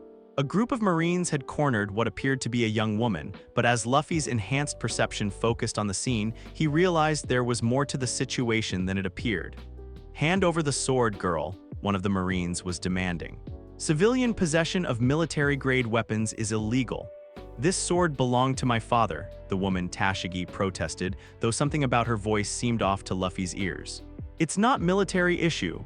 Everything about this seems wrong," Luffy said to Smoker, his darkness-enhanced senses picking up deception and hidden motivations from multiple sources. "That's not a civilian, and those Marines aren't acting like real Marines." Smoker's eyes sharpened. "What do you mean? She's got the same kind of training you do, sword stance, situational awareness, the way she holds herself. And those guys," Luffy's shadow began to writhe slightly. They feel wrong, like they're pretending to be something they're not. Before Smoker could process this information, the fake Marines made their move. But instead of arresting Tashigi, they attacked her with coordinated precision that spoke of extensive training in assassination rather than law enforcement. CP agents, Smoker breathed, recognizing the fighting style. But why would Cypher Paul be operating in my town? Because they're after me, Luffy said with sudden certainty, and they're using your subordinate as bait. What happened next would be discussed in Marine briefings for years to come. Luffy moved with speed that defied physics, stretching across the town square while simultaneously creating gravitational fields that redirected the fake Marines' attacks. But more impressively, he did it while being careful not to harm any genuine civilians who might be in the area. When one of the CP agents tried to use Tashigi as a human shield, Luffy's response was both creative and terrifying. He stretched his arm around the agent in a complex spiral pattern while using darkness to absorb all the kinetic energy from the man's movements, effectively freezing him in place without causing injury. Let her go, Luffy said calmly, though his shadow was now covering half the town square in unnatural darkness. She didn't do anything wrong. You're the target, the lead agent snarled. The world government has plans for you, Monkey D. Luffy. Surrender now and the girl doesn't get hurt. Counteroffer, Luffy replied, his voice carrying new harmonics that made the air itself feel heavy. You let her go right now and I don't get really angry. The agent's response was to produce a weapon Luffy had never seen before, a gun-like device that hummed with strange energy. Seastone Net Launcher, he announced. Specially designed for anomalous devil fruit users like yourself. The projectile that fired from the weapon expanded into a mesh of seastone threads designed to neutralize any devil fruit power. But as it flew toward Luffy, something unexpected happened. Instead of weakening him, contact with the seastone seemed to create a resonance between his two devil fruits. The rubber fruit's energy and the darkness fruit's power began to harmonize in ways that neither the agent nor Luffy himself had anticipated. Impossible! The agent breathed as Luffy not only remained standing, but began to glow with an aura that seemed to bend light itself. Seastone should neutralize all devil fruit abilities. Maybe normal devil fruit abilities, Luffy said, his voice now carrying echoes of cosmic void. But I'm not exactly normal. What followed was a demonstration of power that redefined everyone's understanding of what devil fruits could do. Luffy absorbed the seastone net completely into his darkness dimension, while simultaneously stretching his rubber body in patterns that shouldn't have been geometrically possible. The result was that he appeared to exist in multiple positions at once, creating afterimages of himself that confused the CP agents' attempts to target him. When they tried to retreat, they found that the gravitational fields he was generating had created a localized distortion in spacetime that made movement in any direction except toward him nearly impossible. This is your last warning, Luffy said as the agents struggled against forces they couldn't comprehend. Let the lady go and leave my town alone. Your town, Smoker interjected, having watched the entire confrontation with growing amazement. Any town where my friends might get hurt becomes my town, Luffy replied simply. That's what it means to be a pirate captain. The standoff was broken by an unexpected intervention. Storm clouds had been gathering overhead throughout the confrontation, and suddenly lightning began striking the town square with unnatural frequency and precision. But rather than random electrical discharge, the lightning seemed to be targeting specific individuals, namely, the CP agents who had been threatening Tashigi. What the hell? One of the agents shouted as a bolt barely missed him. Lightning doesn't behave like this. No, said a new voice from the edge of the square, it doesn't. The figure who emerged from the crowd was unlike anyone Luffy had ever seen.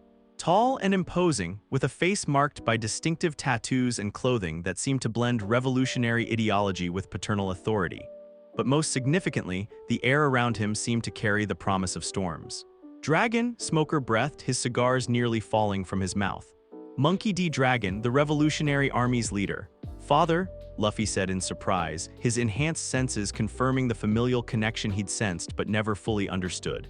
The silence that followed was broken only by the sound of rain beginning to fall. But the droplets seemed to avoid Dragon entirely, creating a dry circle around him as if the weather itself recognized his authority. Hello, son, Dragon said simply. You've been making quite a name for yourself. You're Luffy's father, Tashigi asked in amazement, having been freed when the CP agents became distracted by the new arrival. Biologically speaking, Dragon confirmed, though I've had little involvement in his upbringing, that honor belongs to my father and others who were better suited to nurture a free spirit. Your father? Smoker's eyes widened as connections began forming. Vice Admiral Garp is your father, which makes him my grandfather, Luffy finished cheerfully. Though he never mentioned having a revolutionary for a son, family dinners must be interesting. Dragon's lips twitched in what might have been amusement. Garp prefers not to discuss my career choices, but I'm not here for a family reunion. His gaze shifted to the CP agents, who were still struggling against Luffy's gravitational fields. I'm here because the world government has decided my son represents a threat to global stability. Do I? Luffy asked with genuine curiosity. Yes, Dragon replied without hesitation. Your ability to use two devil fruits simultaneously has implications that extend far beyond personal combat capability. If that knowledge spreads, it could fundamentally alter the balance of power between pirates, marines, and governments worldwide. The CP agents, realizing that their mission had become exponentially more complicated with Dragon's arrival, began attempting to signal for backup.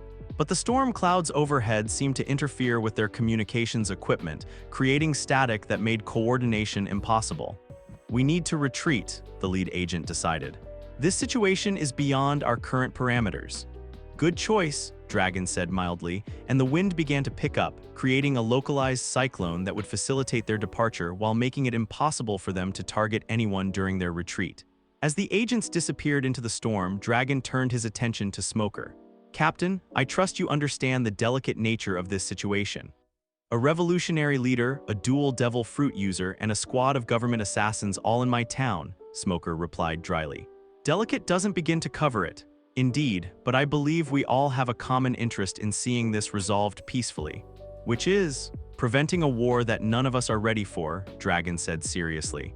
My son's abilities, if widely known, would trigger an arms race that could destabilize every major power in the world.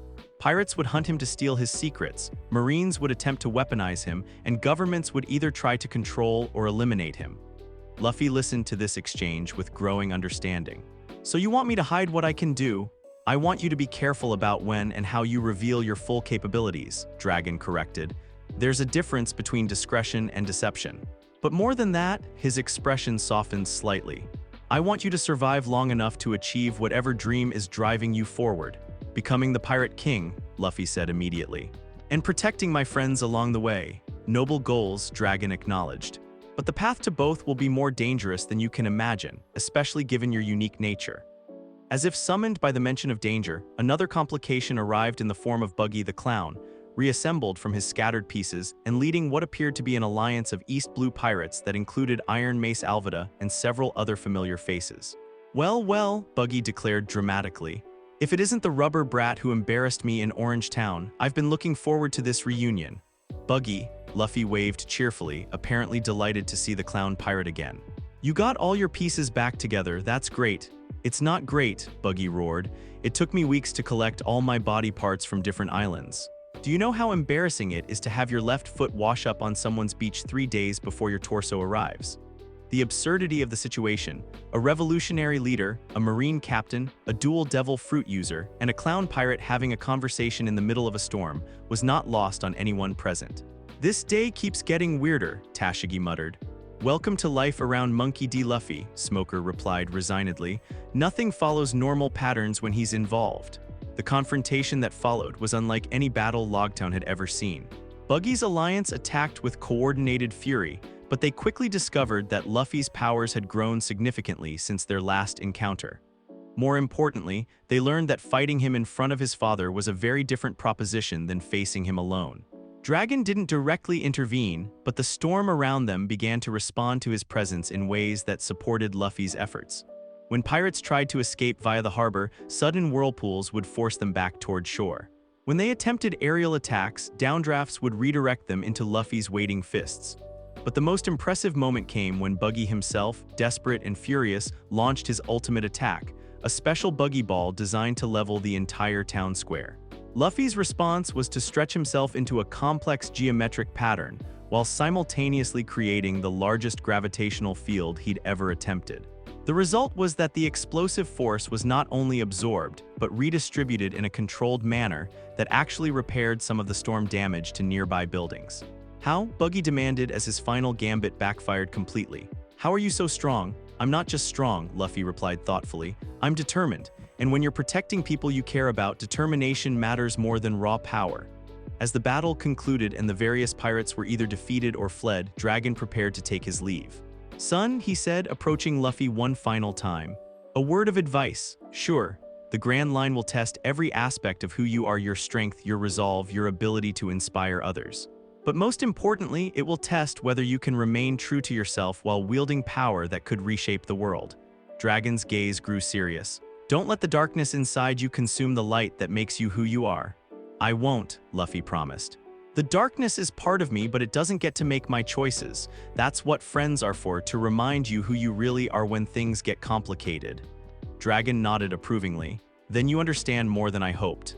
Take care, Luffy, and remember, the world is watching what you become." As Dragon disappeared into the storm, leaving behind only the scent of rain and revolution, Smoker found himself facing a dilemma that would define the rest of his career. "I should arrest you," he said to Luffy. "You're a pirate with an active bounty and you just caused massive property damage in my town." "But you're not going to," Luffy observed. "No, I'm not. Because despite everything I've witnessed today, you haven't actually committed any crimes in my jurisdiction. You defended civilians, protected my subordinate, and showed restraint even when facing government assassins." Smoker's expression grew thoughtful. "But I will be watching your career with great interest, Monkey D. Luffy."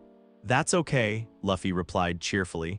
"Just remember, I'm not going to be the kind of pirate king who destroys things for fun.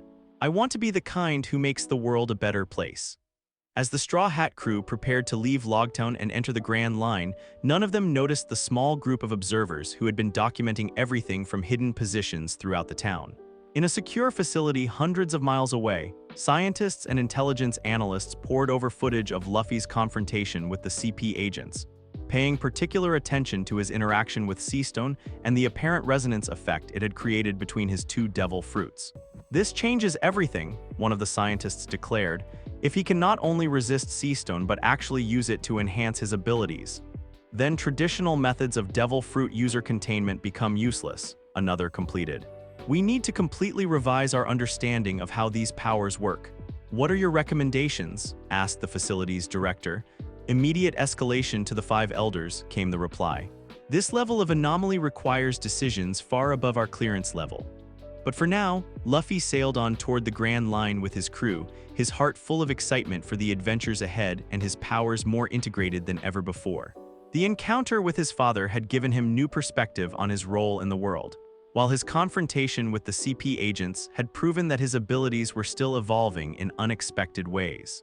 He was ready for whatever the Grand Line might throw at him: pirates, marines, ancient mysteries, or forces beyond his current understanding. After all, he had friends to protect, dreams to pursue, and a promise to keep to a little girl who believed that even the most impossible person could become the Pirate King. Even if that impossibility was starting to attract attention from powers that preferred the world to remain predictably manageable. The red line loomed before them like a wall between worlds, its impossible height stretching beyond the clouds while the ocean crashed against its base with the fury of centuries. But it wasn't the geological marvel that captured Luffy's attention, it was the sound echoing from somewhere beyond the massive barrier. A song, deep, mournful, and so filled with longing that it made both of his devil fruits resonate in sympathy. "What is that?" Nami asked, checking her compass with growing confusion. "The sound is affecting our navigation instruments." "Something big," Zoro observed, studying the water patterns around Reverse Mountain. "Really big. And really sad." Sanji lit a fresh cigarette, his usual composure slightly shaken by the otherworldly melody. "Sounds like grief, but what could make a sound like that?" Luffy's enhanced senses were picking up far more than just audio. The darkness fruit was responding to emotional depths that seemed to stretch back decades, while the rubber fruit vibrated with sympathetic resonance to something that shared his capacity for endless endurance. "It's calling for someone," he said softly, "someone who isn't coming back." As their ship crested the final curve of Reverse Mountain and entered the Grand Line proper, the source of the song became visible, and none of them were prepared for the sight that greeted them. The whale was impossibly massive, easily dwarfing their ship and most of the vessels they'd ever seen. But more striking than its size were the scars covering its head, countless marks that spoke of deliberate, repeated self-harm. And most heartbreaking of all, the creature was positioning itself to ram the red line again, adding fresh wounds to the collection that already covered its scarred hide. "It's trying to break through," Luffy breathed, his shadow writhing with empathetic pain. It's been trying for a long time. Before anyone could stop him, Luffy stretched his arm out toward the whale, using his rubber powers to swing himself directly onto the creature's head just as it prepared for another ramming attempt. "Hey," he called out, his voice somehow carrying over the whale's song. "Stop hurting yourself." The whale's response was to dive, taking Luffy with it into the depths of the ocean. But instead of drowning, something extraordinary happened. The darkness fruit created a pocket of absorbed space around Luffy that contained air while his rubber body adapted to the pressure changes. When they surfaced moments later, the whale's massive eye fixed on the small human who had somehow survived being dragged to the ocean floor. "You're really sad," Luffy observed, reaching out to touch the scarred skin gently. "Someone you love went away and you're trying to follow them. But you can't break through that wall, can you?" The whale's song shifted, becoming less mournful and more curious. "Incredible," said a new voice from above. "I've been trying to communicate with Laboon for months, and you managed it in seconds." They looked up to see an elderly man with flower-shaped hair sitting in a beach chair that had somehow been placed on the whale's head. He wore a colorful shirt and had the relaxed demeanor of someone completely comfortable with impossible situations. "Crocus," the man introduced himself, lighthouse keeper of Twin Cape and physician to this stubborn whale. "You must be the Straw Hat crew I've been hearing about. You know about us?" Nami asked as they climbed onto what they now realized was a massive floating lighthouse built into the whale's body. "Hard not to with the commotion you've been making in the East Blue," Crocus chuckled, "though the reports didn't mention your captain's unusual presence." His eyes studied Luffy with the intensity of someone who had seen many strange things in his life. "There's something familiar about your aura, boy, something that reminds me of the Pirate King," Luffy guessed. Crocus's eyes widened. "You can sense that. Most people can't detect the lingering resonance of someone's will, especially after so many years." "I'm not most people," Luffy replied simply. "Besides, this whale knew him, didn't he? That's why he's so sad. He's waiting for someone who sailed with Roger." The story that followed was one of friendship, promise, and heartbreak that spanned decades. Laboon had befriended a pirate crew 50 years ago, the Rumbar Pirates, led by a musician named Brook. They had promised to return after sailing the Grand Line, but decades had passed with no word. "Laboon doesn't understand that they're not coming back," Crocus explained sadly. "He's been ramming the Red Line for years, trying to break through to find them. The injuries are getting worse, but he won't stop." Luffy listened to the story with growing determination, his shadow darkening as both his devil fruits responded to the whale's pain. But instead of the consuming hunger that usually accompanied the darkness fruit's activation, he felt something different, a resonance of understanding. "I get it," he said finally, turning to address Laboon directly. "You made a promise with your friends and you're trying to keep it, but hurting yourself won't bring them back."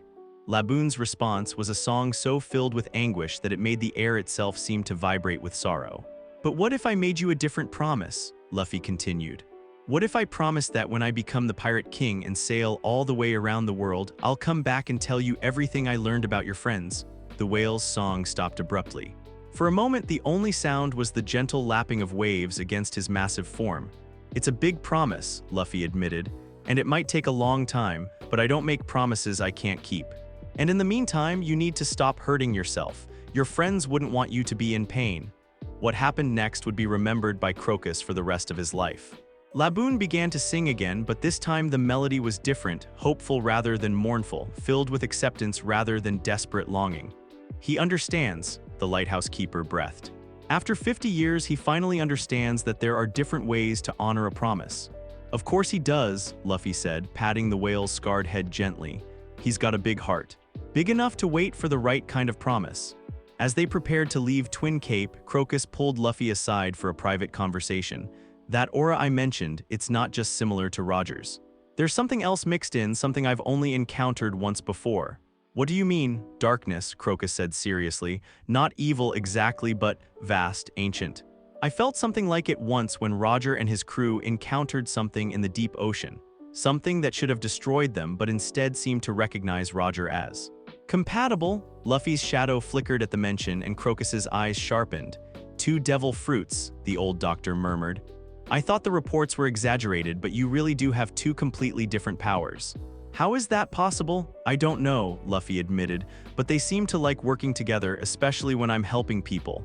Fascinating and potentially very dangerous." Crocus studied him carefully. The Grand Line has a way of amplifying everything about a person, their strengths, their weaknesses, and especially their devil fruit abilities. You may find that your powers evolve in ways you can't predict. Then I'll adapt, Luffy said simply. That's what rubber does, right? It stretches to meet whatever pressure is applied. And darkness protects what matters by consuming what threatens it, Luffy replied thoughtfully. So together, they should help me protect my friends no matter what we encounter.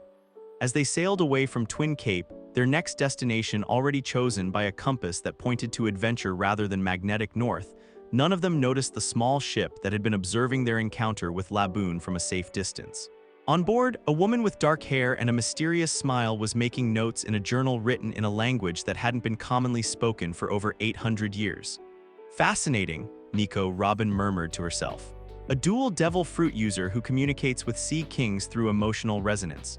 The ancient texts mention such individuals, but I thought they were metaphorical rather than literal.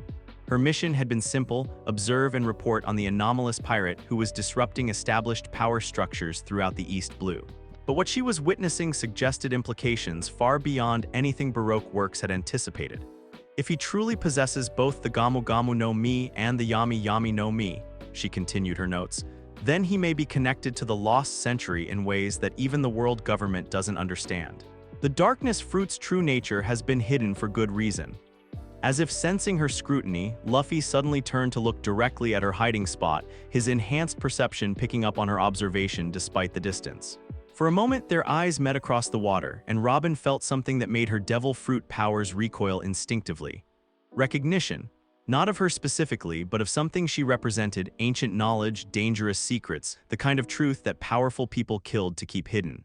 Interesting, she whispered, then signaled her ship to fall back to a safer distance. Very interesting indeed. Meanwhile, on the Straw Hat ship, Luffy was experiencing his first taste of the Grand Line's unique challenges. The weather patterns here defied logic, changing from calm to tempestuous in minutes, while the magnetic fields were so chaotic that normal navigation became impossible. "This is insane," Nami shouted over a sudden gale that had appeared from nowhere. "The weather here doesn't follow any natural patterns." "It's not supposed to," Zoro replied, helping to secure the rigging. "The Grand Line makes its own rules." But Luffy was discovering something fascinating. His dual devil fruit powers were responding to the Grand Line's chaotic nature in unexpected ways. The rubber fruit's adaptability was being enhanced by the darkness fruit's ability to absorb and redistribute energy, allowing him to actually help stabilize their ship during the worst weather fluctuations. "Luffy," Sanji called from the galley, "what are you doing?" "Absorbing some of the storm's energy and using it to create counterpressure with my rubber body," Luffy replied, his form stretched across multiple points of the ship while darkness flowed from his hands to moderate the wind patterns around them. "It's like I'm becoming part of the ship." "That's not normal devil fruit evolution," Nami observed, watching in fascination as their vessel rode the chaotic seas with supernatural stability. "Nothing about our captain is normal," Zoro pointed out. "Might as well get used to it." Their first real challenge came in the form of Whiskey Peak, a town that welcomed pirates with suspicious enthusiasm and parties that seemed too good to be true. "Something's off," Luffy said as they approached the harbor. "Everyone's happy to see us, but their emotions performed, like they're acting instead of genuinely celebrating." "Bounty hunters," Zoro identified grimly. "A whole town of them if I'm reading the situation correctly. But they're still people," Luffy pointed out. "And they haven't actually attacked us yet. Maybe we can talk to them?" What followed was one of the strangest nights of the crew's journey so far. The townspeople of Whiskey Peak threw an elaborate party in honor of the Straw Hat crew, complete with food, music, and enough alcohol to float a battleship. But as the evening progressed, it became clear that their hosts had ulterior motives. The plan was simple: get the pirates drunk, then capture them for their bounties while they were incapacitated. The plan failed spectacularly when they encountered Luffy's enhanced metabolism. The darkness fruit seemed to absorb alcohol almost as quickly as he could consume it, while his rubber body processed the remainder with supernatural efficiency. "How are you still standing?" demanded Mr. Nine, one of the Baroque Works agents assigned to the town. "You've consumed enough liquor to kill a sea king." "I've got a really good constitution," Luffy replied cheerfully. "Plus, I could tell you guys were planning something, so I've been careful not to actually get drunk." The battle that followed was educational for everyone involved. The Baroque Works agents discovered that fighting someone with dual devil fruit powers required completely different tactics than they'd ever encountered. while Luffy learned that the Grand Line's bounty hunters were far more organized and dangerous than their East Blue counterparts. But the real surprise came when a young woman with blue hair, Miss Wednesday, threw herself between Luffy and one of the attacking agents. "Stop!" she cried. "This has gone far enough." Luffy's enhanced senses immediately identified several things about the situation. The woman was genuinely terrified. She was protecting someone else rather than herself, and most importantly, she wasn't actually a bounty hunter. "You're a princess," he said with certainty, "and you're here because someone you care about is in danger." The revelation that followed, Miss Wednesday was actually Princess Vivi of Alabasta, infiltrating Baroque works to save her kingdom from a civil war orchestrated by the organization's mysterious leader, changed everything about their mission. "Mr. Zero is planning to take over my entire country," Vivi explained once the truth was revealed. "Millions of people will die if I can't stop him." "Then we'll help you stop him," Luffy said immediately. "You don't understand, this isn't just about fighting a few bounty hunters. Mr. Zero commands an organization with hundreds of agents, and he's got political connections that reach all the way to the world government. He's also," she hesitated, "he's one of the 7 warlords of the sea." "So," Luffy shrugged, "if he's hurting innocent people, then he needs to be stopped. Doesn't matter how many titles he has." What impressed Vivi most wasn't Luffy's confidence, but the way his entire crew immediately agreed to help her without asking for payment or consideration. These pirates were willing to risk their lives for a country they'd never seen, simply because it was the right thing to do. "Why?" she asked as they set sail for Alabasta. "Why would you do this for people you don't even know?" "Because that's what friends do," Luffy replied simply. "And anyone who needs help becomes our friend." As they left Whiskey Peak behind, heading toward what would undoubtedly be their most dangerous adventure yet, none of them noticed that their ship was being followed by 2 very different parties. The first was Nico Robin, still maintaining her distance, but increasingly intrigued by Luffy's demonstration of power during the battle with the Baroque Works agents. His ability to absorb their attacks while simultaneously redirecting the energy through his rubber body had created combat techniques that shouldn't have been physically possible. The second was a marine ship under the command of Captain Smoker, who had decided that the Straw Hat crew's entry into the Grand Line required direct supervision. The reports he was receiving about Luffy's growing capabilities were unlike anything in marine files, and Smoker had a feeling that whatever happened in Alabasta would determine whether the young pirate remained a regional concern or became a global threat. But for now, Luffy stood at the bow of their ship, watching the strange stars of the Grand Line sky while feeling both of his devil fruits settling into new harmonics. The darkness and rubber within him were evolving, learning from each other, becoming something greater than the sum of their parts. He was ready for whatever Mr. Zero and Baroque Works could throw at them. After all, he had friends to protect, a princess to help, and a growing understanding that being the Pirate King meant more than just being the strongest person on the seas. It meant being the kind of person who could change the world for the better, one impossible victory at a time. Even if the world was starting to realize just how dangerous such impossibilities could be when wielded by someone who refused to accept that anything was truly insurmountable. The desert wind carried more than sand, it carried the scent of war.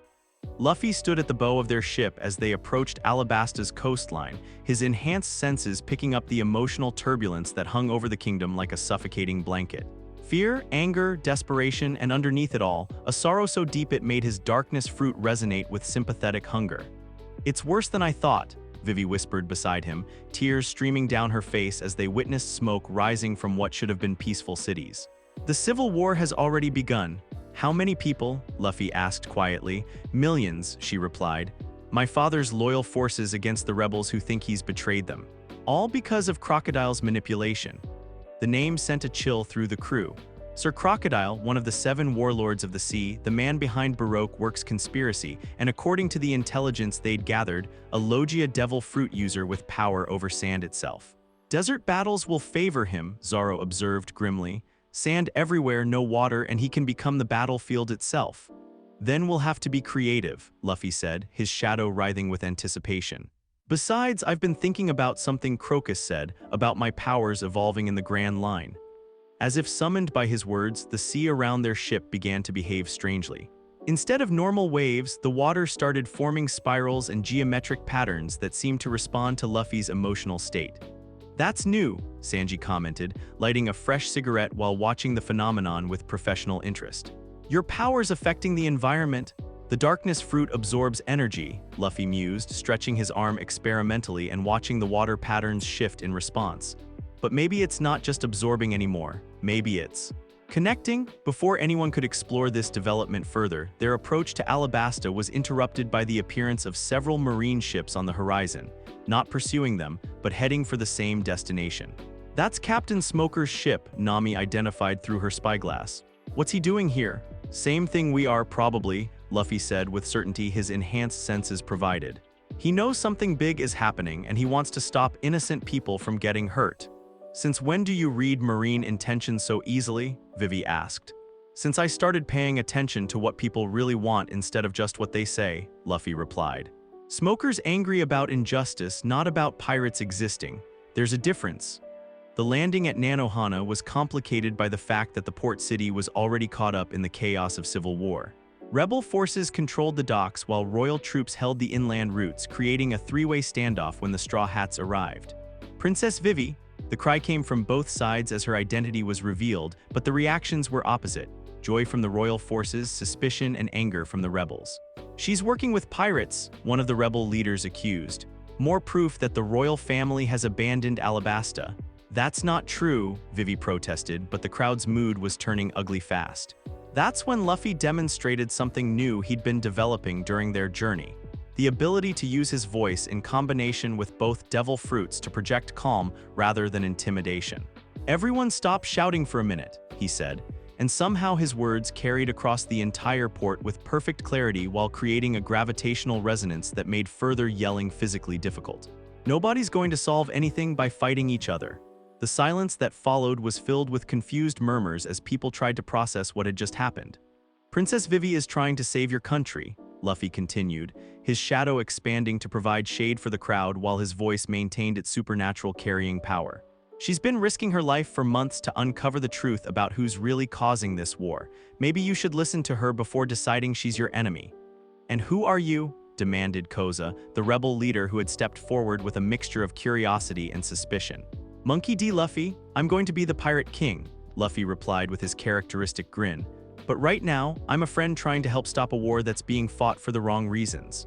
What followed was a tense negotiation that showcased Vivi's diplomatic skills and Luffy's growing understanding of how to use his powers for more than combat. When tempers flared, his gravitational fields subtly encouraged people to step back and think rather than react. When voices rose in anger, the darkness absorbed the harsh tones while his rubber-enhanced acoustics amplified the more reasoned arguments. Crocodile, Koza said finally after hearing the full truth about Baroque works manipulation.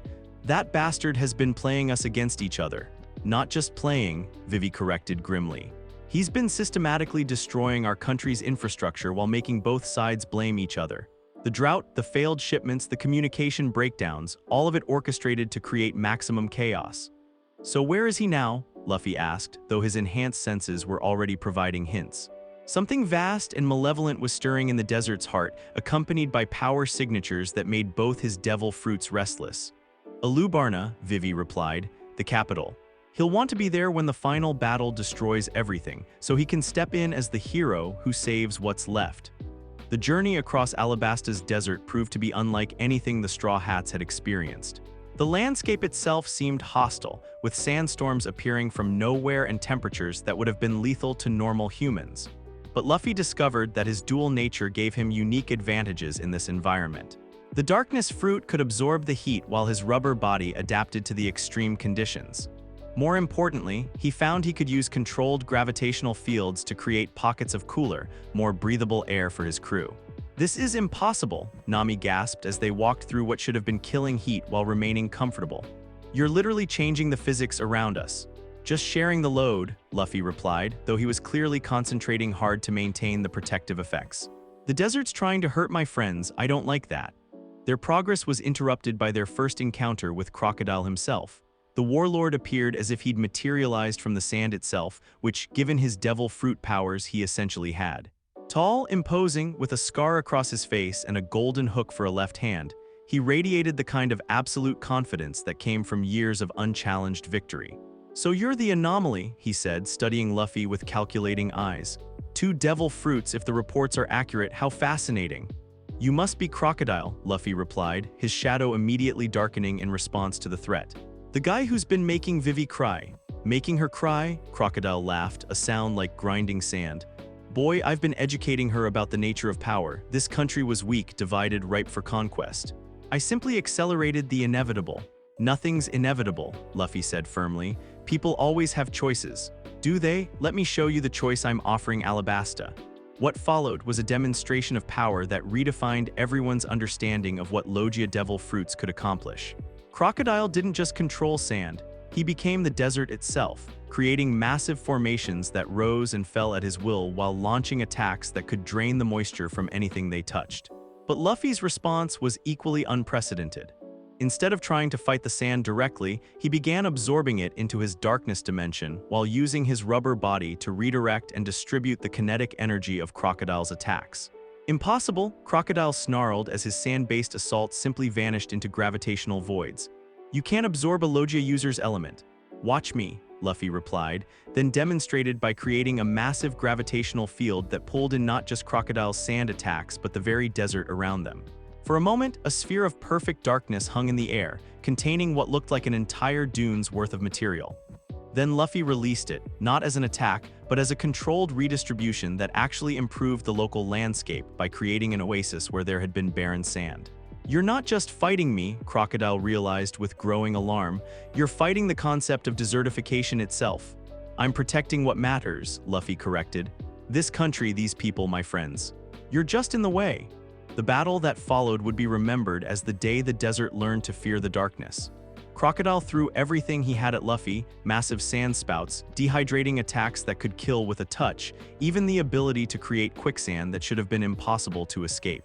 But each assault was met with a combination of absorption and redirection that turned the warlord's own power against him.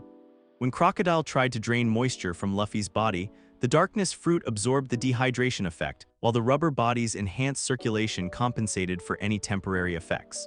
When he created sandstorms to blind and disorient, Luffy used gravitational manipulation to create clear corridors while his enhanced senses tracked his opponent through the chaos. But the turning point came when Crocodile made a critical mistake. He threatened Vivi directly. "If I can't defeat you, then I'll simply kill the princess and let this country tear itself apart," he roared, launching a spear of concentrated sand toward where Vivi stood protected by the rest of the crew. That's when everyone present learned exactly what happened when both of Luffy's devil fruits agreed that something needed to be stopped immediately. Darkness exploded outward from his position, but this wasn't the wild, barely controlled release they'd seen before. This was precise, focused, carrying the weight of absolute determination. The darkness didn't just absorb Crocodile's attack, it absorbed the very concept of the attack, neutralizing not just the physical sand but the dehydrating properties that made it lethal. At the same time, Luffy's rubber body stretched in patterns that seemed to exist in more dimensions than should have been possible, creating a defensive matrix that would have protected Vivi from attacks coming from any conceivable angle. "No one," Luffy said, and his voice carried harmonics that made the desert itself seem to listen, "hurts my friends." The final exchange was less a battle than a fundamental disagreement between two opposing forces of nature. Crocodile represented entropy, the gradual wearing down of order into chaos, the transformation of life into lifeless sand. Luffy represented something harder to define, the stubborn refusal to accept that anything good had to end, the elastic resilience that could absorb any amount of punishment and bounce back stronger. When the dust settled, Crocodile lay defeated in a crater that had somehow filled itself with fresh water, while Luffy stood triumphant but clearly exhausted by the effort of maintaining such precise control over his dual powers. "How?" Crocodile gasped, his Logia abilities failing him as the water prevented his sand transformation. "How did you create water in the middle of the desert?" "I didn't create it," Luffy replied tiredly. "I just absorbed all the moisture you'd been stealing from the land and gave it back where it belonged." The revelation that followed, that Luffy had been unconsciously collecting and redistributing every drop of water that Crocodile had removed from Alabasta over the years, sent shockwaves through both the Straw Hat crew and the watching marine forces. "That's not just devil fruit mastery," Captain Smoker muttered from his observation position. "That's ecological engineering on a massive scale." As news of Crocodile's defeat spread across Alabasta, the effects were immediate and profound. The civil war ground to a halt as both sides realized they'd been manipulated. The artificial drought began to end as moisture returned to the air. And most importantly, hope returned to a kingdom that had almost forgotten what it felt like. "Thank you," Vivi said simply as they gathered in the palace courtyard, surrounded by celebrating crowds. "You saved my country. We just helped people remember that they didn't have to fight each other," Luffy replied. "You're the one who actually saved it by never giving up on them." The celebration that followed lasted 3 days, but as much as they enjoyed Alabasta's hospitality, the Straw Hats knew their journey had to continue. The Grand Line held more adventures, and Luffy's dream of becoming the Pirate King was still far from complete. But as they prepared to leave, Vivi made an announcement that surprised everyone. "I'm staying," she said firmly. "My country needs me here helping them rebuild, but," she looked at each crew member in turn, "you'll always be my friends no matter how far apart we are." "And you'll always be part of our crew," Luffy replied. "Even if you're not sailing with us." As the Going Merry sailed away from Alabasta, carrying them toward their next adventure, none of them noticed the figure watching from the palace's highest tower. Nico Robin had observed the entire battle with Crocodile, and what she'd witnessed had implications that extended far beyond one kingdom's salvation. "A dual devil fruit user who can redistribute absorbed energy on a geological scale," she murmured to herself, making notes in her ancient language. The texts mentioned such individuals as harbingers, those who appeared when the world was ready for fundamental change. Her mission parameters had just changed dramatically. Instead of simply observing and reporting on Monkey D. Luffy, she would need to make direct contact. Because if her suspicions were correct, he might be the key to uncovering secrets that had been hidden for over 800 years. Secrets that certain very powerful people would kill to keep buried. But for now, Luffy sailed on with his crew, his heart full of satisfaction at having helped save an entire kingdom, while his powers continued to evolve in ways that defied conventional understanding. The darkness and rubber within him had achieved a new level of integration, one that centered around protection and restoration rather than destruction. He was becoming exactly the kind of pirate king the world needed, one who could face any challenge and still find ways to make things better rather than worse. Even if that capability was starting to attract attention from forces that preferred the world to remain broken and controllable. After all, a person who could absorb a country's worth of stolen moisture and give it back where it belonged might be capable of far more fundamental changes than anyone was prepared to handle. But those were concerns for another day. For now, there was the open sea, the promise of adventure, and the unshakable certainty that no matter what challenges lay ahead, they would face them together, just as it should be. The knock-up stream that launched them toward the sky was unlike anything the crew had experienced, but for Luffy, it was a revelation. As their ship rode the massive column of water into the clouds, both of his devil fruits responded to the incredible forces at play. The rubber fruit stretching to absorb the crushing pressure, while the darkness fruit seemed to drink in the very concept of ascension itself. "This is impossible," Nami screamed over the roar of water and wind. "We're flying." "No," Luffy laughed, his shadow spreading across the ship's deck to provide stability. "We're falling upward." When they finally crashed onto the white sea 7,000 meters above the ocean, the crew found themselves in a world that defied every law of physics they thought they understood.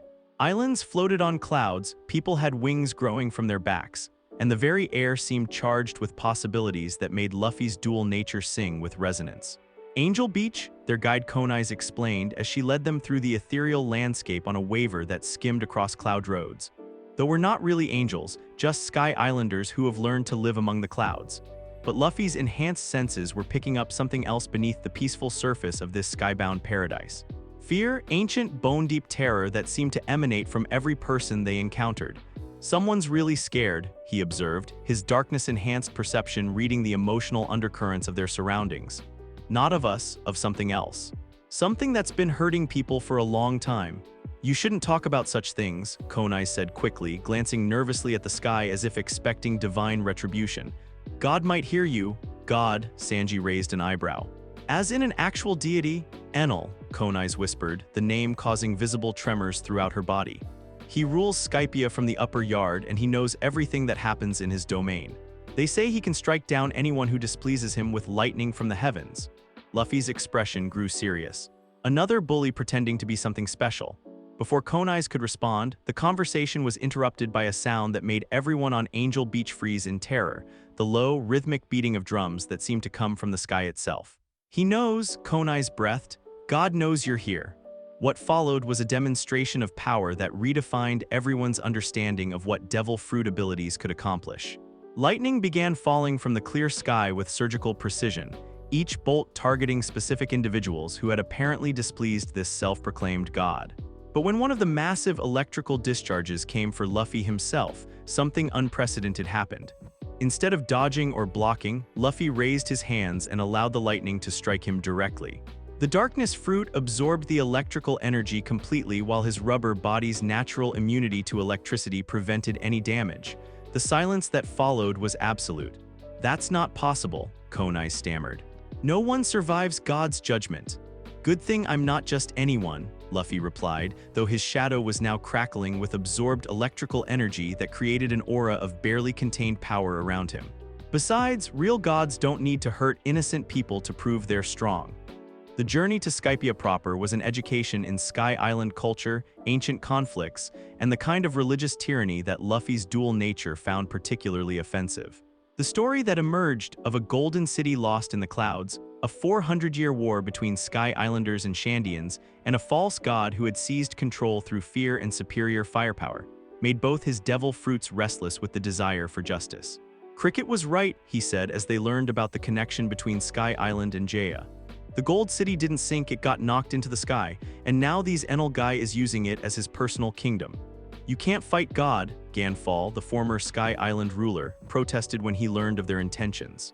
"Enel possesses the power of the Gomu-Gomu no Mi, he is lightning itself."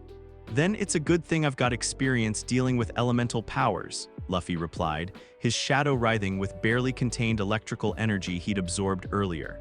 "Besides, he's not a god, he's just a guy with a devil fruit who's gotten too comfortable hurting people." The ascent to the upper yard, the forbidden holy land that had once been part of Jaya, revealed the true scope of Enel's domain.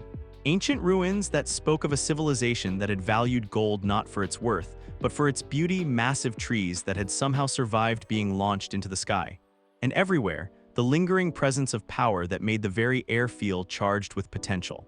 But it was the encounter with the Shandians, the descendants of Jaya's original inhabitants who had been fighting for 400 years to reclaim their ancestral home, that truly revealed the depth of the tragedy Enel had perpetuated. "Our ancestors' voices," Wiper, the Shandian warrior, explained as they stood before a massive golden bell that had somehow survived the knock-up stream. "This bell carried the song of our people across the sea. But when we were thrown into the sky, we could no longer ring it for our friends below." Luffy's enhanced senses immediately understood the deeper significance. Cricket's friend, the guy who told him they'd ring the bell when they got home. He's been waiting 400 years to hear it. "And Enel has forbidden anyone from approaching it," Wiper said bitterly. "He claims the gold offends his divine nature, but he won't let us remove it either. He keeps it as a symbol of his power over both our peoples." That's when Luffy made a decision that would reshape the history of both Sky Island and the surface world below. "Then we're going to ring that bell," he declared. "For Cricket's friend, for your ancestors, and for everyone who's been waiting to hear that song again." The battle with Enel took place in a setting that seemed designed for godhood, a massive ship made of gold that floated among the clouds, powered by electrical energy and equipped with technology that made it seem like something from another world entirely. "Welcome, Blue Sea Dwellers," Enel said as he appeared in a flash of lightning, his lean form crackling with electrical power while his earlobes stretched nearly to his shoulders, adorned with golden ornaments. "I am God and you have trespassed in my domain." "No, you're not," Luffy replied simply, his shadow darkening as both his devil fruits prepared for combat. "You're just a bully with a lightning fetish." The fight that followed was unlike anything either Sky Island had ever witnessed. Enel possessed the power to become pure electricity, moving at the speed of light while commanding enough voltage to power entire cities. His attacks should have been instantly lethal to any organic being. But Luffy's combination of rubber immunity and darkness absorption created a fighting style that turned Enel's greatest strengths into weaknesses. When the false god launched massive electrical assaults, Luffy's rubber body remained unaffected while his darkness fruit absorbed the energy for later use. When Enel tried to use his lightning speed to create untouchable hit-and-run attacks, Luffy's gravitational manipulation created fields that slowed electrical movement while his enhanced perception tracked the patterns. "This is impossible," Enel raged as his most powerful techniques failed repeatedly. "I am lightning itself, nothing should be able to touch me." "Everything can be touched if you're creative enough," Luffy replied, then demonstrated by using absorbed electrical energy to create a localized electromagnetic field that actually trapped Enel in his lightning form. Besides, rubber beats electricity. Didn't anyone teach you rock, paper, scissors? But the real shock came when Enel, desperate and furious, activated his ultimate technique, Rego, a massive ball of electrical energy designed to destroy all of Sky Island. Instead of trying to stop it, Luffy did something that would be remembered in Sky Island legend forever. He stretched his rubber body to enormous proportions while creating the largest gravitational field he'd ever attempted, not to destroy the electrical attack, but to absorb and redirect it. The result was that Enel's ultimate destructive technique became a controlled electrical charge that powered every piece of ancient machinery in the upper yard, bringing 400-year-old technology back to life, while simultaneously providing enough energy to ring the golden bell with a sound that could be heard across both sky and sea. How? Enel gasped as his godhood crumbled around him. How did you turn my divine judgment into music? Because that's what heroes do, Luffy replied, his body slowly returning to normal size while electrical energy continued to dance around his form. They take the bad stuff and make it into something good. As the bell's song echoed across the White Sea and down to the Blue Sea below, carrying with it the voices of ancient Shandians and the promise that their descendants were safe, both Sky Islander and Shandian forces stopped fighting to listen. Our ancestors' song, Wiper breathed, tears streaming down his face. After 400 years, the world can hear our ancestors' song again. The celebration that followed lasted for days. Sky Islanders and Shandians, separated by centuries of conflict, came together to honor the memory of those who had been lost, while celebrating the future they could now build together. The Golden City's treasures were shared freely, with both peoples taking what they needed while leaving the rest as a monument to the friendship that had transcended even death. Take this, the Shandian chief said, pressing a piece of pure gold into Luffy's hands. It's not payment, it's a reminder. Whenever you look at it, remember that sometimes the most important battles are fought not for conquest, but for the right to sing your own song. But the most significant moment came when Luffy stood alone before the golden bell, his enhanced senses picking up something that no one else could perceive. Thank you, he said softly to the ancient metal, for carrying their voices all this way, for never giving up even when no one could hear you. The bell's response was a single perfect note that seemed to resonate with both of his devil fruits, creating a harmony that spoke of eternal friendship between earth and sky. As the Straw Hat crew prepared to leave Sky Island, descending toward the Blue Sea on an improvised balloon system powered by Luffy's controlled gravitational fields, none of them noticed the figure watching from a cloud far above. Nico Robin had followed them even to this impossible height, her fascination with Luffy's abilities growing with each display of power. What she had witnessed on Sky Island suggested capabilities that extended far beyond simple devil fruit mastery. A dual fruit user who can absorb divine judgment and transform it into a song of friendship, she murmured, making notes in her ancient script. The historical parallels are unmistakable. He's not just powerful, he's a catalyst for the kind of fundamental change that reshapes entire civilizations. Her decision crystallized as she watched their ship disappear into the ocean far below, whatever secrets Monkey D. Luffy carried whatever destiny he was walking toward, she needed to be part of it. The knowledge she possessed about the lost century, about the true nature of certain devil fruits, about the forces that shape the world from shadows, all of it might be crucial to understanding what he represented.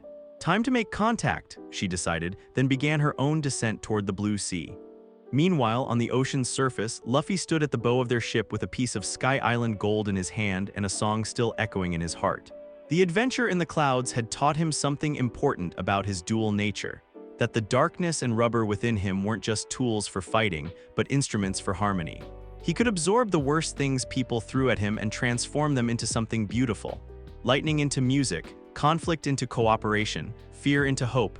That was incredible, Nami said, joining him at the railing. You actually turned a god's ultimate attack into a peace treaty. He wasn't a god, Luffy replied simply. Just someone who forgot that real power comes from protecting people, not controlling them. As they sailed toward their next adventure, the Golden Bell's song still echoing in their memories, none of them could have predicted that their next crew member was already planning her approach. A woman whose knowledge of ancient secrets would either complete their understanding of the world or destroy everything they thought they knew about it. But those were concerns for another day. For now, there was the open sea, the promise of adventure, and the certain knowledge that they had helped restore a 400-year-old friendship between peoples separated by clouds and time.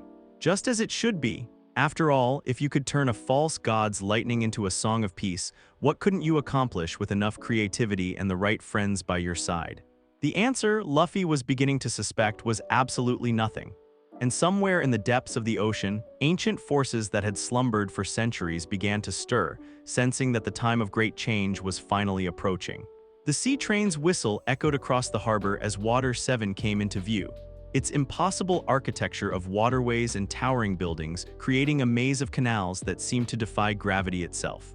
But as the Straw Hat crew approached the legendary shipbuilding city, Luffy's enhanced senses picked up something that made both his devil fruits uneasy.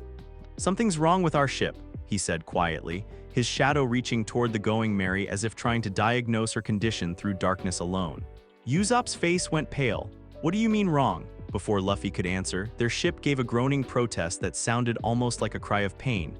The damage they'd accumulated during their Sky Island adventure, combined with the stress of their previous battles, had pushed the Merry beyond her limits.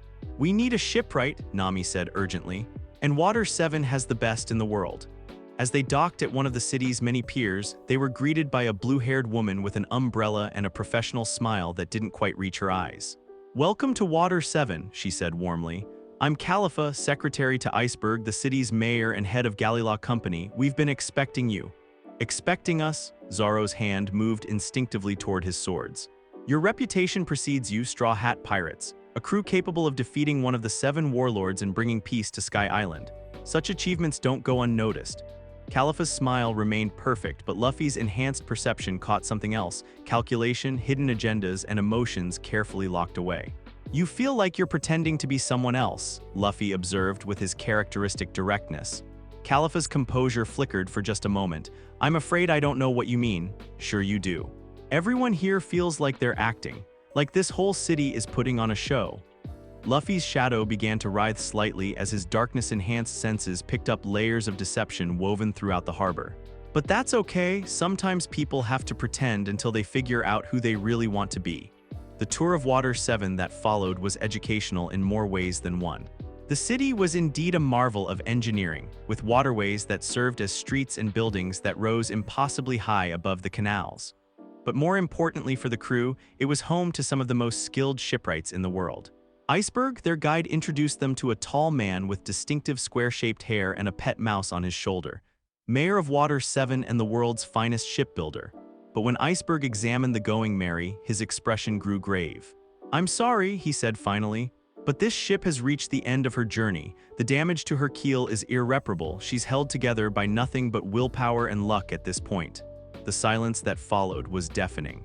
Usopp looked like someone had just told him his best friend was dying, while the rest of the crew struggled to process the reality that their beloved ship couldn't be saved. "There has to be something," Usopp insisted desperately. "Some way to fix her. We've been through so much together." "I understand your attachment," Iceberg said gently, "but ships, like all things, have lifespans. The kindest thing you can do is let her rest while commissioning a new vessel worthy of your adventures." That's when Luffy made a decision that surprised everyone, including himself. "Can I try something?" he asked, approaching the Merry with both hands extended. "I've been learning to absorb damage and redistribute energy. Maybe I can help her." "Luffy, no," Iceberg warned. "Devil fruit powers can't repair fundamental structural damage. You might make things worse." But Luffy was already placing his hands on the ship's damaged keel, his dual devil fruits responding to his emotional connection with their vessel. The darkness fruit began to absorb the accumulated stress and microfractures that had weakened the wood, while his rubber powers attempted to provide flexible support for the damaged areas. What happened next would be discussed among shipwrights for years to come. Instead of simply absorbing the damage, Luffy seemed to be communicating with the ship itself, understanding the story of every impact, every storm weathered, every moment of joy and sorrow she had carried them through. The Merry had absorbed something from each of their adventures, becoming more than just wood and metal. "She has a soul," Luffy breathed, his eyes wide with wonder. "She's been alive this whole time, trying to keep us safe even when it hurt her." "Ships don't have souls," Iceberg started to say, then stopped as he witnessed something impossible. The Going Merry was actually responding to Luffy's touch, her damaged timbers straightening slightly while her overall condition seemed to stabilize. "This one does," Luffy said with absolute certainty. "And she's not ready to stop sailing yet." But the miraculous moment was interrupted by the arrival of new players in Water 7's complex political game. A group of masked figures appeared on the rooftops surrounding the shipyard, their presence immediately recognizable to Luffy's enhanced senses as the same kind of deception he'd felt from Khalifa. CP9, Iceberg identified grimly. Government assassins. They've been operating in Water 7 for years, waiting for the right moment to strike. Strike at what? Nami asked. The Pluton blueprints, came the answer from an unexpected source. A woman with black hair and a mysterious smile had appeared at the edge of the shipyard, her presence immediately making Luffy's dual nature sing with recognition. Nico Robin, Zoro identified, his swords already drawn. What are you doing here? The same thing as you, I suspect, Robin replied calmly, seeking answers. Though in my case, I've been seeking them for 20 years. The revelation that followed reshaped everything the crew thought they knew about their journey. Robin had been following them since Alabasta, not as an enemy, but as someone drawn to the historical significance of Luffy's impossible existence. Her knowledge of the lost century, of ancient weapons, and of the true forces that shaped the world made her both invaluable and incredibly dangerous. The world government has been searching for Pluton, one of 3 ancient weapons capable of destroying the world, she explained, as CP9 agents began their assault on the shipyard. The blueprints have been hidden in Water 7 for generations, passed down through the city's master shipwrights.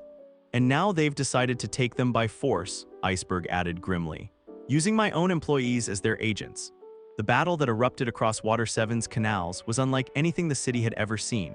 CP9 agents emerged from their years of deep cover to reveal superhuman abilities based on a martial art called Rokushiki, techniques that allowed normal humans to move faster than the eye could follow and strike with devastating force.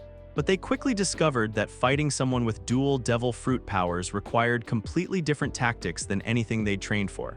When Rob Lucci, the strongest of the CP9 agents and a user of the Cat fruit model, Leopard attacked with speed that should have been impossible to counter, Luffy's combination of enhanced reflexes and gravitational manipulation allowed him to not only keep up but actually predict and redirect the agent's movements. Impossible, Lucci snarled as his most devastating attacks were absorbed by darkness and redirected by rubber elasticity. No one should be able to counter Rokushiki techniques so easily. Maybe not normal people, Luffy replied, his shadow expanding to provide additional protection for his crew while his rubber body stretched in defensive patterns. But I'm not exactly normal. The running battle across Water 7's unique architecture showcased Luffy's growing mastery of his dual nature. When CP9 agents tried to use the city's waterways against him, he absorbed the impact energy while using rubber compression to launch himself between buildings. When they attempted to separate him from his crew, gravitational fields kept them connected across impossible distances. But the real turning point came when the agents revealed their true objective wasn't just the Pluton blueprints, it was Robin herself. Nico Robin, Spandam, the CP9 leader, declared as he appeared with government reinforcements. By order of the world government, you're under arrest for crimes against humanity. Your knowledge of ancient history makes you too dangerous to remain free. And if I refuse, Robin asked, though her expression suggested she already knew the answer. Then your new friends will be eliminated as obstacles to justice, Spandam replied coldly. Choose, surrender yourself, or watch them die for your crimes. That's when everyone present learned exactly what happened when someone threatened Luffy's friends in front of him. The darkness that exploded outward from his position wasn't the controlled, precise energy he'd been using during the battle. This was something primal and absolute. The gravitational fury of cosmic voids combined with the elastic determination of someone who refused to accept that anything good had to end. No one, Luffy said, and his voice carried harmonics that made the canal water around them begin to spiral in impossible patterns, threatens my crew. What followed was a demonstration of power that redefined everyone's understanding of what devil fruits could accomplish when pushed beyond their normal limits. Luffy didn't just fight the CP9 agents. He fought the very concept of their authority, using his dual nature to create effects that challenged the fundamental laws that govern their world. When Lucci activated his devil fruits hybrid form, becoming a leopard-human hybrid with devastating physical capabilities, Luffy responded by creating gravitational distortions that made speed meaningless and strength irrelevant. When Spandam tried to call for marine backup via Den Den Mushi, the darkness absorbed the communication signals, while rubber elasticity created acoustic barriers that prevented any calls for help. But the most impressive moment came when Robin, moved by Luffy's absolute determination to protect her, finally revealed the truth about her past and her knowledge. I don't want to die, she said simply, tears streaming down her face. For 20 years, I've been running, hiding, pretending I didn't care about anything because caring meant vulnerability. But you, she looked at Luffy with something approaching wonder. You make it possible to hope again. Then don't run anymore, Luffy replied, his dual powers stabilizing into something that felt less like a battle technique and more like a promise. You're part of our crew now, which means no one gets to hurt you ever again. The final confrontation with CP9 took place on the Tower of Justice, a massive structure that served as the world government's courthouse in Water 7. But instead of a traditional battle, it became something more like a philosophical debate conducted through displays of power. Lucci argued that strength meant the right to impose order on chaos, demonstrating his point through devastating attacks that could shatter stone and bend steel. Luffy countered that strength meant the ability to protect what mattered, showing how his dual nature could absorb any amount of punishment while creating spaces where his friends could be safe. When the dust settled, CP9 had been defeated not through superior force but through superior purpose. Their techniques, impressive as they were, had been developed for domination and control. Luffy's abilities had evolved around protection and adaptation. How? Lucci gasped as he lay defeated among the ruins of his government's authority. How did a pirate become stronger than an elite government agent? Because I know what I'm fighting for, Luffy replied simply. And you forgot? As Water 7 began to rebuild from the chaos of the CP9 invasion, the Straw Hat crew found themselves with new allies and a new understanding of their place in the world's larger conflicts. Robin's knowledge of ancient history, combined with Luffy's impossible abilities, suggested connections to forces that had been shaping civilization for centuries. The Lost Century, Robin explained as they gathered in Iceberg's repaired office. 100 years of history that the world government has erased from all records, but there are clues, ancient weapons, forgotten technologies, references to individuals who possessed abilities that shouldn't have been possible. Like dual devil fruit powers? Sanji asked. Among other things, the texts mention harmony walkers, individuals who could bridge opposing forces and create balance where there should have been destruction. Robin's gaze focused on Luffy with scholarly intensity. Your abilities, your nature, even your instinctive responses to crisis, they all match descriptions from the lost texts. Before anyone could fully process the implications of this revelation, they were interrupted by the arrival of someone who would change their crew's dynamic forever. Super, the voice boomed across the shipyard as a blue-haired cyborg in swim trunks struck a dramatic pose. I hear you need a shipwright. Frankie, former leader of the Frankie family, current superhuman cyborg, and recent inheritor of the Pluton blueprints, had decided to join their crew after witnessing Luffy's battle with CP9. Anyone who can defeat government assassins while protecting ancient knowledge is super worthy of sailing with, he declared. Besides, I've been wanting to build a ship that could handle impossible adventures. You guys seem to specialize in impossible. What about the blueprints? Iceberg asked. The plans for Pluton? Burned them, Frankie replied cheerfully. Figured if there's really someone out there who can use ancient weapons responsibly, they shouldn't need stolen blueprints to do it. They'll find their own way. As the crew prepared to leave Water 7 with their new shipwright and archaeologist, Luffy stood once more before the Going Merry, his enhanced senses confirming what they all already knew. She's ready to rest now, he said softly. She carried us as far as she could, but she's tired. The ceremony that followed laying the Merry to rest while christening their new ship, the Thousand Sunny, was both an ending and a beginning. They said goodbye to a vessel that had become family while embracing a future that promised even greater adventures. What do you think comes next? Robin asked as they sailed away from Water 7 on their magnificent new ship. Whatever it is, we'll face it together, Luffy replied, his dual nature more balanced and integrated than ever before. After all, that's what crews do, they stick together no matter how impossible things get. But unbeknownst to any of them, their battles in Water 7 had attracted attention from forces far more dangerous than CP9. In the depths of Mariewa, the five elders were meeting in emergency session to discuss a problem that was rapidly growing beyond their ability to control. A dual devil fruit user who can defeat government agents, inspire ancient knowledge bearers to join his cause, and create effects that challenge our understanding of natural law, one of them said grimly. This Monkey D. Luffy represents a threat to the established order that we can no longer ignore. What do you recommend? Another asked. Escalation, came the reply. It's time to involve the admirals.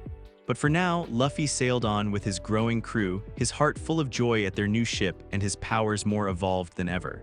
The darkness and rubber within him had achieved perfect harmony during the battles in Water 7, creating abilities that transcended the sum of their parts. He was ready for whatever the Grand Line might throw at them next, ancient mysteries, government conspiracies, or forces that defied conventional understanding. After all, he had friends to protect, dreams to pursue, and a growing understanding that being the Pirate King meant more than just reaching the end of the Grand Line. It meant becoming the kind of person who could change the world itself, one impossible victory at a time. Even if that meant making enemies of the most powerful forces in existence. Some things he was learning were worth any risk, and protecting the people he cared about was definitely one of them. The fog that surrounded Thriller Bark was unlike any natural phenomenon they'd encountered, thick, oppressive, and somehow alive with malevolent intent. As the Thousand Sunny sailed into the eerie mist, Luffy's enhanced senses immediately recoiled from what lay ahead. "This place feels wrong," he said, his shadow writhing restlessly beneath his feet. "Not just dangerous, corrupted, like something's been feeding on fear and despair for so long it's become part of the atmosphere itself." Thriller Bark, Robin identified, consulting one of her ancient texts. A massive ship disguised as an island, commanded by one of the 7 warlords. Gecko Moria, a man who specializes in stealing shadows and creating armies of the undead. Shadows? Luffy's expression grew serious. That could be a problem. Before anyone could ask what he meant, the fog parted to reveal their destination. A colossal ship so large it truly did resemble an island, complete with forests, graveyards, and a Gothic mansion that dominated the artificial landscape. But most disturbing were the figures moving through the mist. Zombies that retained the shadows and fighting abilities of their original owners while serving Moria's twisted will. "Welcome to my domain." The voice that greeted them was accompanied by maniacal laughter that seemed to echo from every direction at once. Gecko Moria emerged from the shadows, literally, his massive form seeming to flow out of the darkness itself like a living nightmare. But when Moria's gaze fell on Luffy, his triumphant expression shifted to something approaching hunger. "Well, well," he said, studying Luffy with calculating eyes. "A dual devil fruit user, how deliciously impossible. I wonder what kind of zombie I could create with your shadow." "You're not taking anyone's shadow," Luffy replied firmly, his own shadow beginning to behave strangely, darkening, expanding, seeming to develop a will of its own that resonated with his darkness fruit. "Oh, but I am," Moria laughed. "You see, shadows are the essence of a person's strength and personality. When I steal them, I gain everything that made them special. And your shadow," his eyes gleamed with anticipation, "your shadow would make me the most powerful being in the world." The battle that followed was unlike anything Thriller Bark had ever witnessed. Moria's ability to manipulate shadows should have given him complete dominance over someone whose very nature was tied to darkness. But he quickly discovered that Luffy's relationship with shadows was far more complex than he'd anticipated. When Moria tried to steal Luffy's shadow using his Cage no Mi powers, something unprecedented happened. Instead of being extracted, Luffy's shadow seemed to fight back, not just resisting removal, but actually absorbing the extraction attempt itself. "Impossible," Moria snarled as his most reliable technique failed completely. "No one can resist shadow theft." "Maybe not normal people," Luffy replied, his shadow now visibly independent of his body's position, moving and stretching according to its own mysterious logic. "But my shadow isn't exactly normal either." What Moria had failed to understand was that Luffy's darkness fruit had fundamentally altered his relationship with shadows. Rather than simply casting a shadow, he had become something that existed partially in the shadow realm itself, making him immune to shadow theft while giving him unprecedented control over shadow-based attacks. When Moria launched his shadow army, hundreds of zombies animated by stolen shadows and fighting with the skills of their original owners, Luffy's response was to do something that redefined everyone's understanding of what shadows could accomplish. Instead of fighting the zombies, he began to purify their shadows. "What are you doing?" Brook, a skeleton musician whose shadow had been stolen years earlier, asked in amazement as the zombies around them began to collapse. "Giving their shadows back to where they belong," Luffy replied, his darkness fruit working in harmony with something deeper than technique, compassion for the souls that had been trapped in undeath. "Shadows aren't meant to be stolen. They're meant to be shared." The process was exhausting and complex, requiring Luffy to use his dual nature in ways he'd never attempted before. The darkness fruit absorbed the corrupted shadow energy, while his rubber powers provided the flexibility needed to stretch his consciousness across multiple shadow connections simultaneously. But the real miracle came when he encountered the shadow of a particular zombie, a massive warrior who fought with incredible skill despite his undead state. "That's Ryuma," Brook breathed, "the legendary samurai. But his shadow belongs to someone who needs it back," Luffy finished, his enhanced senses immediately identifying the connection between the zombie's shadow and Brook's missing essence. With careful precision, he began the most delicate shadow restoration he'd ever attempted. What followed was a display of power that transcended simple devil fruit mastery. Luffy didn't just return Brook's shadow, he purified it, removing years of corruption while restoring the musician's connection to life itself. "My shadow," Brook whispered as his essence returned to him, tears streaming down his skeletal face. "After 50 years, I have my shadow back." But Moria wasn't finished. Desperate and furious at seeing his shadow army purified, he activated his ultimate technique, Shadow Asgard, absorbing the shadows of every remaining zombie on Thriller Bark to transform himself into a massive, nearly invincible monster. "Now you'll see true power," he roared, his enlarged form radiating shadow energy that should have been overwhelming. Luffy's response was to do something that no one, including himself, had thought possible. He began to sing. Not with his voice, but with his very essence, his dual devil fruits harmonizing to create a sound that resonated through both the physical and shadow realms. The song carried every emotion he'd felt during their adventures. The joy of friendship, the determination to protect those he cared about, the absolute refusal to accept that anything good had to end. The effect on Moria's stolen shadows was immediate and profound. Instead of being controlled by fear and manipulation, they began to remember what it felt like to belong to someone who cared about them. One by one, they began to leave Moria's enlarged form, returning to their rightful owners or simply dissipating into peaceful rest. "Stop!" Moria screamed as his stolen power abandoned him. "Those shadows are mine, I earned them." "No," Luffy said gently, his song continuing to resonate through Thriller Bark's artificial atmosphere. "You stole them. But shadows can't be owned, they can only be shared with people who deserve them." As Moria's power collapsed and he reverted to his normal size, Brook approached Luffy with something approaching awe. "That song," the skeleton musician said. "I've never heard anything like it. It was as if you were speaking directly to souls themselves." "Maybe I was," Luffy replied thoughtfully. "The darkness fruit, it's not just about absorption and gravity. It's about the spaces between things, the connections that hold everything together. And sometimes those connections need music to remember what they're for." The celebration that followed Brook's liberation lasted through the night, with the newly restored musician playing songs that had been silenced for decades, while zombies across Thriller Bark found peace for the first time in years. But the most significant moment came when Brook, overwhelmed by gratitude and inspired by what he'd witnessed, made a decision that would change both their lives forever. "Luffy-san," he said formally, bowing with the dignity of a classical musician. "Would you allow this old skeleton to join your crew? I've been sailing alone for 50 years, but watching you fight for others' shadows. I remember what it means to have nakama worth protecting." "Of course," Luffy replied immediately, his grin bright enough to light up the gothic atmosphere. "We've been missing a musician anyway. Plus, you've got some great stories about the old days." As they prepared to leave Thriller Bark with their new crew member, Robin pulled Luffy aside for a conversation that would prove prophetic. "What you did with the shadows," she said seriously. "That wasn't just devil fruit mastery. You were manipulating fundamental forces, the connections between souls and their essence. The ancient texts mention such abilities, but they describe them as belonging to figures of myth rather than historical record." "What kind of figures?" Luffy asked. "Kings," Robin replied. "Not political rulers, but individuals who could unite opposing forces and create harmony where there should have been chaos. The texts call them harmony sovereigns, people who appeared during times of great change to guide the world toward balance."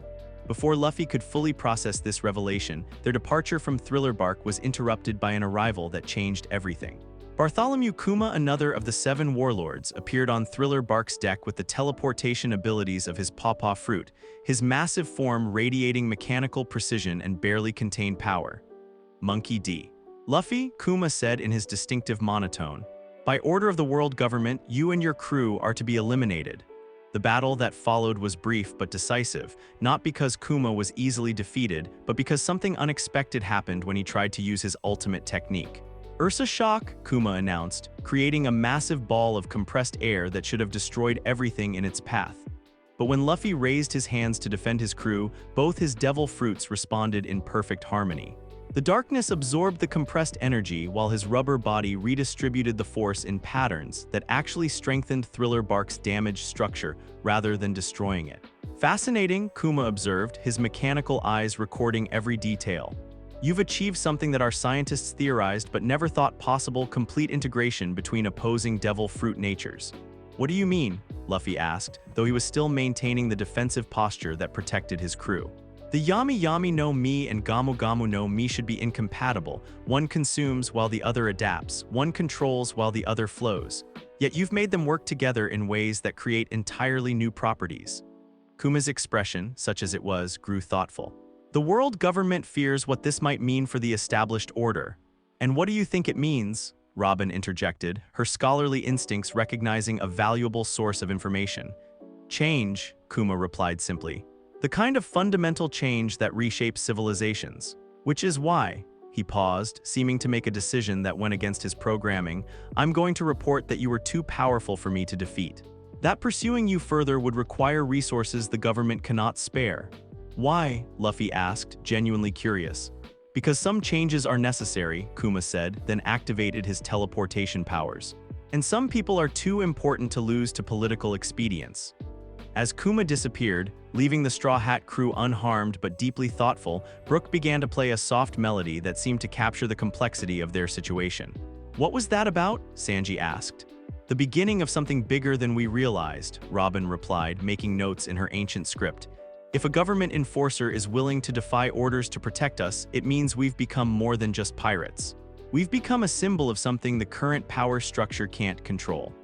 As they sailed away from Thriller Bark with Brook now officially part of their crew, Luffy stood at the bow of the Thousand Sunny, watching the fog dissipate to reveal clear skies ahead. Hey Brook, he called to their new musician. Play something happy, something that reminds people what it feels like to be free. The music that followed, a joyful melody that seemed to carry across the ocean itself, marked not just the end of their Thriller Bark adventure, but the beginning of a new phase in their journey. They were no longer just pirates seeking adventure on the Grand Line. They had become something unprecedented in the world's history, a crew that could purify corruption, restore what had been stolen, and create harmony between forces that should have been incompatible. Luffy had evolved from a boy with impossible dreams into something that the ancient texts called a harmony sovereign, a person capable of uniting opposing forces and creating balance in a world that had forgotten what true freedom looked like.